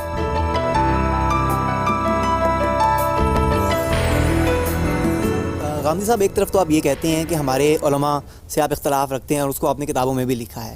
دوسری طرف ہم نے مشاورت سے پاکستان میں قوانین نافذ کیے اور بنائے. میں ایک مثال دیتا ہوں, حقوق انسان بل ہے 2006 میں آیا, اس میں آپ کی مشاورت بھی شامل تھی. ایک طرف آپ قید کی سزا کے خلاف تھے لیکن آپ نے وہاں کوڑوں کی سزا کو ہٹا کر قید کی سزا تجویز کی. تو آپ اس کنٹراڈکشن کی وضاحت کریں گے؟ میں نے ایسی کوئی سزا تجویز نہیں کی, میری کوئی مشاورت بھی شامل نہیں تھی. میں نے جو میری آراء تھیں وہ ساری پبلک کے سامنے دیں, ٹیلی ویژن پر بیٹھ کر ان کو بیان کیا. ان میں سے کوئی چیز بھی نہیں مانی گئی. مجھے اپنی بات کہنے کا حق حاصل ہے, میں منوانے کے لیے تو نہیں بیٹھا ہوا. میں نے تو اس کے فوراً بعد جب وہ قانون نافذ ہو گیا تو پھر اس کے بعد 1.5 گھنٹہ تک ایک چینل پر بیٹھ کر ایک شک کو لے کر اس پر تنقید کی اور بتایا اس میں کیا غلطی ہے. تو آپ کوئی قانون نافذ کرنا چاہتے ہیں کیجئے, اکثریت کی رائے کی بنیاد پر کریں, آپ کی پارلیمنٹ قانون سازی کرے. مجھے اس سے اختلاف کا حق ہے, میں اس کی مخالفت نہیں کروں گا, اس سے اختلاف کروں گا, اپنے دلائل دوں گا یہاں تک کہ کل پارلیمنٹ میری رائے کی قائل ہو جائے. تو ان دونوں چیزوں میں توازن پیدا کیجئے. ایک چیز یہ ہے کہ جب کوئی قانون اکثریت کی بنیاد پر بن جائے گا تو نافذ ہو جائے گا. اگر میں غلطی کروں گا تو میری پیٹھ پر بھی وہ تازیانہ برسے گا, لیکن میں اس سے اختلاف کا حق رکھتا ہوں اور اختلاف میں دلائل کے ساتھ کروں گا, رائے عامہ کو ہموار کروں گا. میری آزادی رائے پر آپ کو کوئی قدغن لگانے کا حق حاصل نہیں ہے. کل لوگ ہو سکتا ہے میری بات کو مان لیں اور اس کی بنیاد پر قانون سازی ہو جائے. اگر قوانین کو صرف علماء بیٹھ کر ہی بنا سکتے تھے تو ان قوانین کو اسلامی قوانین کہنے کی کیا ضرورت ہے؟ یعنی کہ وہ قوانین کے جو مسلمانوں کی تھنکنگ میں آ جائیں, جو مسلمانوں کی اجتہاد میں آ جائیں, جو ان کی حسن تعبیر میں آ جائیں, وہ اسلامی قوانین ہو گئے, اور وہ جو ان کے مشاہدے میں نہ آئیں وہ اسلامی قوانین نہیں ہوئے. اس میں پھر الہام کی کیا حیثیت ہے اور انسانوں کی جو تھنکنگ ہے اس کی کیا حیثیت ہے؟ نہیں دیکھیے, بات یہ ہے کہ الہام تو اصل میں ہمارا ماخذ ہے. ہم قرآن کو دیکھیں گے, اس کی بنیاد پر آپ کو بھی حق حاصل ہے کہ آپ اسے سمجھیں, مجھے بھی حق حاصل ہے. ہم اپنے فہم کو بیان کریں گے, پھر اس کے بعد فیصلہ کرنا ہے. اختلاف ہو گیا, اگر اختلاف نہیں ہوا تو بہت اچھی بات ہے, وہ قانون بن جائے گا. اگر اختلاف ہو گیا تو اکثریت کی رائے فیصلہ کون ہوگا؟ کیا آپ مان جائیں گے اسے؟ اگر میجورٹی الہام سے اختلاف کرتی ہے تو کیا آپ اسے تسلیم کر لیں گے؟ دیکھیے بات یہ, قانون تو وہ بن جائے گا. اس وقت بھی جس معاملے میں اکثریت نے قانون بنا, الہام کی حیثیت کیا ہے؟ پھر تو ہم میں اپنے الہام کے اوپر میں اپنا پورا ایمان رکھتا ہوں اور پوری قوت کے ساتھ شہادت دوں گا, لیکن قانون بنا تو میرا کام نہیں ہے, وہ تو اکثریت کا کام ہے. آپ اصل میں دو باتوں کو خلط مت کر رہے ہیں. دیکھیے, اس الہام کی تعبیر ایک کی پارلیمنٹ میں قانون بنا دیا, مجھے وہ قابل قبول نہیں ہے. میں اپنے پیغمبر کی بات کو اور طرح سمجھتا ہوں, تو میں اپنی بات کہوں گا, دلائل کے ساتھ اس کو بیان کروں. امپلیمنٹ ہونے دیں گے یا امپلیمنٹ نہیں کریں گے اپنے اوپر؟ مجھے کیا حق حاصل ہے کہ میں اکثریت کے مقابلے میں کھڑا ہو جاؤں؟ میرا کام تنقید کرنا ہے, نافذ تو ان کا قانون ہو جائے گا. دیکھیے, نفاذ سے کوئی چیز حق و باطل کا فیصلہ نہیں ہوتا. نفاذ تو اکثریت کی رائے کا ہو جائے گا. میرے نزدیک غلط قانون بن گیا, جیسے میں نے عرض کیا نا کہ یہ جو آپ اس قانون کا حوالہ دے رہے ہیں یہ پارلیمنٹ نے بنایا, پارلیمنٹ میں یہ قانون پاس ہوا.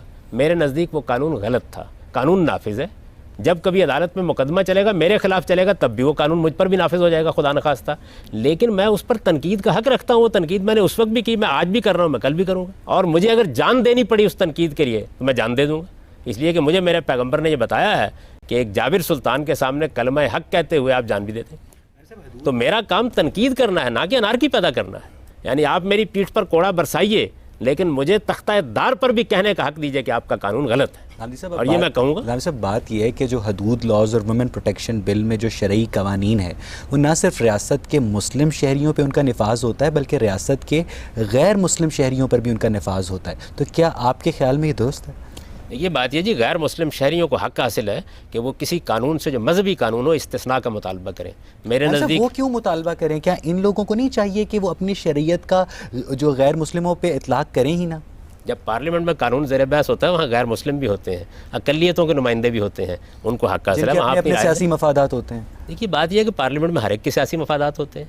یعنی سیاسی مفادات سے بالا تر کوئی پارلیمنٹ تو آج تک وجود نہیں آیا. عوام تو آپ جانتے ہیں کہ ہم آپ ہیں, اور ہمارا کام یہی ہے کہ ہم آواز بلند کرتے رہیں, صحیح بات کہتے رہیں. دیکھیے, ہمارا کام کیا ہے؟ ہمارا کام یہ ہے کہ جس چیز کو ہم غلط سمجھیں اس کو غلط کہیں, صحیح بات لوگوں کو بتائیں, اور خواہ ہم پر کتنا ہی ظلم کیوں نہ کیا جائے استقامت کے ساتھ صحیح بات پر شرعی قائم قوانین کا غیر مسلموں پہ اطلاق آپ کے خیال میں کیا جانا چاہیے؟ اگر غیر مسلم آمادہ ہوں تو الحمدللہ. کون سا غیر مسلم آمادہ ہوگا کہ ایک دوسری شریعت کا قانون آپ مجھ پر لاگو کر دیں؟ میں آپ سے یہ عرض کروں کہ بارہا میری خود غیر مسلم زعماء سے بات ہوئی ہے. وہ یہ کہتے ہیں کہ جن چیزوں سے آپ نے مثلا شراب سے آپ نے استثناء دیا ہوا، سخت احتجاج کرتے ہیں اس پر. وہ یہ کہتے ہیں کہ ہمارے ہاں بھی ایک ممنوع چیز ہے، یہ آپ کیا بات کر رہے ہیں؟ اس وجہ سے اس پر مشاورت ہوگی. میں نے تو ایک اصول کی بات بیان کر دی کہ اگر ساری اقلیتیں ایک قانون کے سامنے سرنگوں ہونے کے لیے تیار ہیں، ہو سکتا ہے کہ بحث ہو، گفتگو ہو، اور اس کے بعد وہ ایک قانون کی حکمت کو مان لیں. قانون تو حکیمانہ ہوتا ہے، قانون کی حکمت کو مان لیں، ان پر بھی نافذ ہو جائے گا. وہ کہتے ہیں جی ایک مذہبی قانون ہے، ہم نہیں چاہتے ہم پر نافذ ہو، تو ٹھیک ہے ہم ان کو استثناء دے دیں گے. چنانچہ خلفائے راشدین کے زمانے میں ان کو استثناء حاصل رہا، بنو امیہ کے زمانے میں رہا، بنو عباس کے زمانے میں رہا. آپ جانتے ہیں ہمارے عربی ادب میں شرب الیہود کی اصطلاح استعمال ہوتی ہے، اس لیے کہ یہودی بستیوں میں شراب پینے اور شراب بنانے کی آزادی دی ہوئی تھی. تو ہم نے تو آخری درجے میں ان حقوق کا تحفظ کیا ہے. لیکن آپ غیر مسلموں سے بات کریں گے نا، اگر ان کو آپ کے قانون پر کوئی اعتراض ہے تو تب ان کو اکاموڈیٹ کریں گے، اگر اعتراض نہیں ہے تو آپ کو کیوں اعتراض ہے؟ ہم صاحب یہ بتائیے کہ اگر جو مغربی قوانین ہیں ان کی بنیاد انسانی دانش اور جو اسلامی قوانین ہیں ان کی بنیاد الہامی دانش ہے، تو پھر غامی صاحب مذہب ایک متغیر انسانی سماج کو ایک غیر متغیر شریعت کے ذریعے کس طرح رہنمائی فراہم کرتا ہے؟ اور دوسری بات یہ ہے کہ آپ مذہب کے ہر پہلو کو مسلمانوں اور غیر مسلمانوں کی زندگی میں بیک وقت کس طرح امپلیمنٹ کر سکتے ہیں؟ یہ جو آپ نے فرمایا نا کہ مغربی قوانین کی بنیاد انسانی دانش، مجھ کو تو کوئی دانش کبھی نظر نہیں آئی. اس کی وجہ یہ ہے کہ جتنے قوانین بھی بنائے گئے ہیں الل ٹپ ہیں بالکل. آپ چوری کی سزا مقرر کرتے ہیں، اس کی بنیاد بتا دیں مجھے. آپ بدکاری کی سزا مقرر کرتے ہیں، اس کی سزا بنیاد بتا دیں مجھے. کوئی عقلی بنیاد موجود نہیں ہے، الل ٹپ ہیں بالکل. یعنی آپ کیا کرتے ہیں، آپ اپنے تجربات کی بنیاد پر بدلتے رہتے ہیں. کبھی 3 سال کر دیتے ہیں، کبھی 4 سال کر دیتے ہیں، کبھی 5 سال. مغربی معاشرے میں بھی قانون کے ارتقاء کی ایک تاریخ ہے. تو ظاہر ہے کہ یہ جو معاملہ ہے اس میں انسانی دانش اور اس کا کوئی تقابل نہیں ہے. اللہ تعالیٰ نے ہماری ہدایت اور رہنمائی ان معاملات میں فرمائی ہے جن میں عقل انسانی کے پاس فیصلہ کرنے کی کوئی بنیاد موجود نہیں. یورپ میں پھر جرائم کی شرح اسلامی ممالک سے کم کیوں ہے؟ جرائم کا تعلق اصل میں سزاؤں سے نہیں ہوتا. میں بار بار یہ عرض کر چکا ہوں، جرائم کا تعلق معاشی حالات سے ہے، سماجی حالات سے ہے، تعلیمی معاملات کیسے ہیں، سوسائٹی کے اندر لوگوں کو رزق ملتا ہے یا نہیں ملتا، کوئی ویلفیئر اسٹیٹ ہے تو اس کی نوعیت کیا ہے، آپ نے لوگوں کی تعلیم تربیت کا عمومی اہتمام کیا کر رکھا ہوا ہے، ٹریڈیشنز آپ کی کیا ہیں، اس کا تعلق اس سے ہے. یہ 2 باتوں کو آپ الگ الگ رکھیے. یہی مغربی معاشرہ ہے جس کو آپ آج دیکھ رہے ہیں. یہی معاشرہ اس سے پہلے بھی موجود تھا اور صدیوں تک موجود رہا. اس کی بھی ایک تاریخ ہے، اس کو بھی ادراہ کرم پڑھ لیجئے. تو انسانی دانش بھی ارتقاء پذیر رہتی ہے. اور الہامی دانش کا کام کیا ہے؟ الہامی دانش کا کام یہ ہے کہ وہ انسانی دانش کی رہنمائی کرتی ہے. کن معاملات میں کرتی ہے؟ ان معاملات میں کرتی ہے جس میں انسان کے لیے فیصلہ کرنا ممکن نہیں ہوگا. آپ نے آگے جو بات کہی ہے وہ یہ ہے کہ اگر کسی معاشرے کے اندر مسلمان ہیں، غیر مسلم ہیں، ہم ان کو اسلام کی دعوت دیتے ہیں اور اپنی بات دلائل کے ساتھ بیان کرتے ہیں. وہ اس کو شرع صدر سے قبول کر لیتے ہیں، اچھی بات ہے. وہ اس کو قبول نہیں کرتے تو ہم کسی چیز کو ان پر ٹھونسنے کے لیے تیار نہیں ہیں. ساری دنیا، میں تو امریکہ کی پارلیمنٹ میں کھڑا ہوں گا تو وہاں بھی اللہ تعالیٰ کے قانون کو بیان کروں گا اور یہ کہوں گا کہ اللہ تعالیٰ کا قانون اس عقلی اصول پر مبنی ہے، اس کے یہ فوائد ہیں، انسانیت کے لیے یہ ایسے رحمت ہے، اس کے دلائل دوں گا، بیان کر دوں گا. وہ قبول کر لیتے ہیں اور خدا کا قانون نافذ کر دیتے ہیں. آپ کو کیا اعتراض ہے اس پر؟ صاحب یہاں پہ ہم آج کی گفتگو کو ختم کرتے ہیں.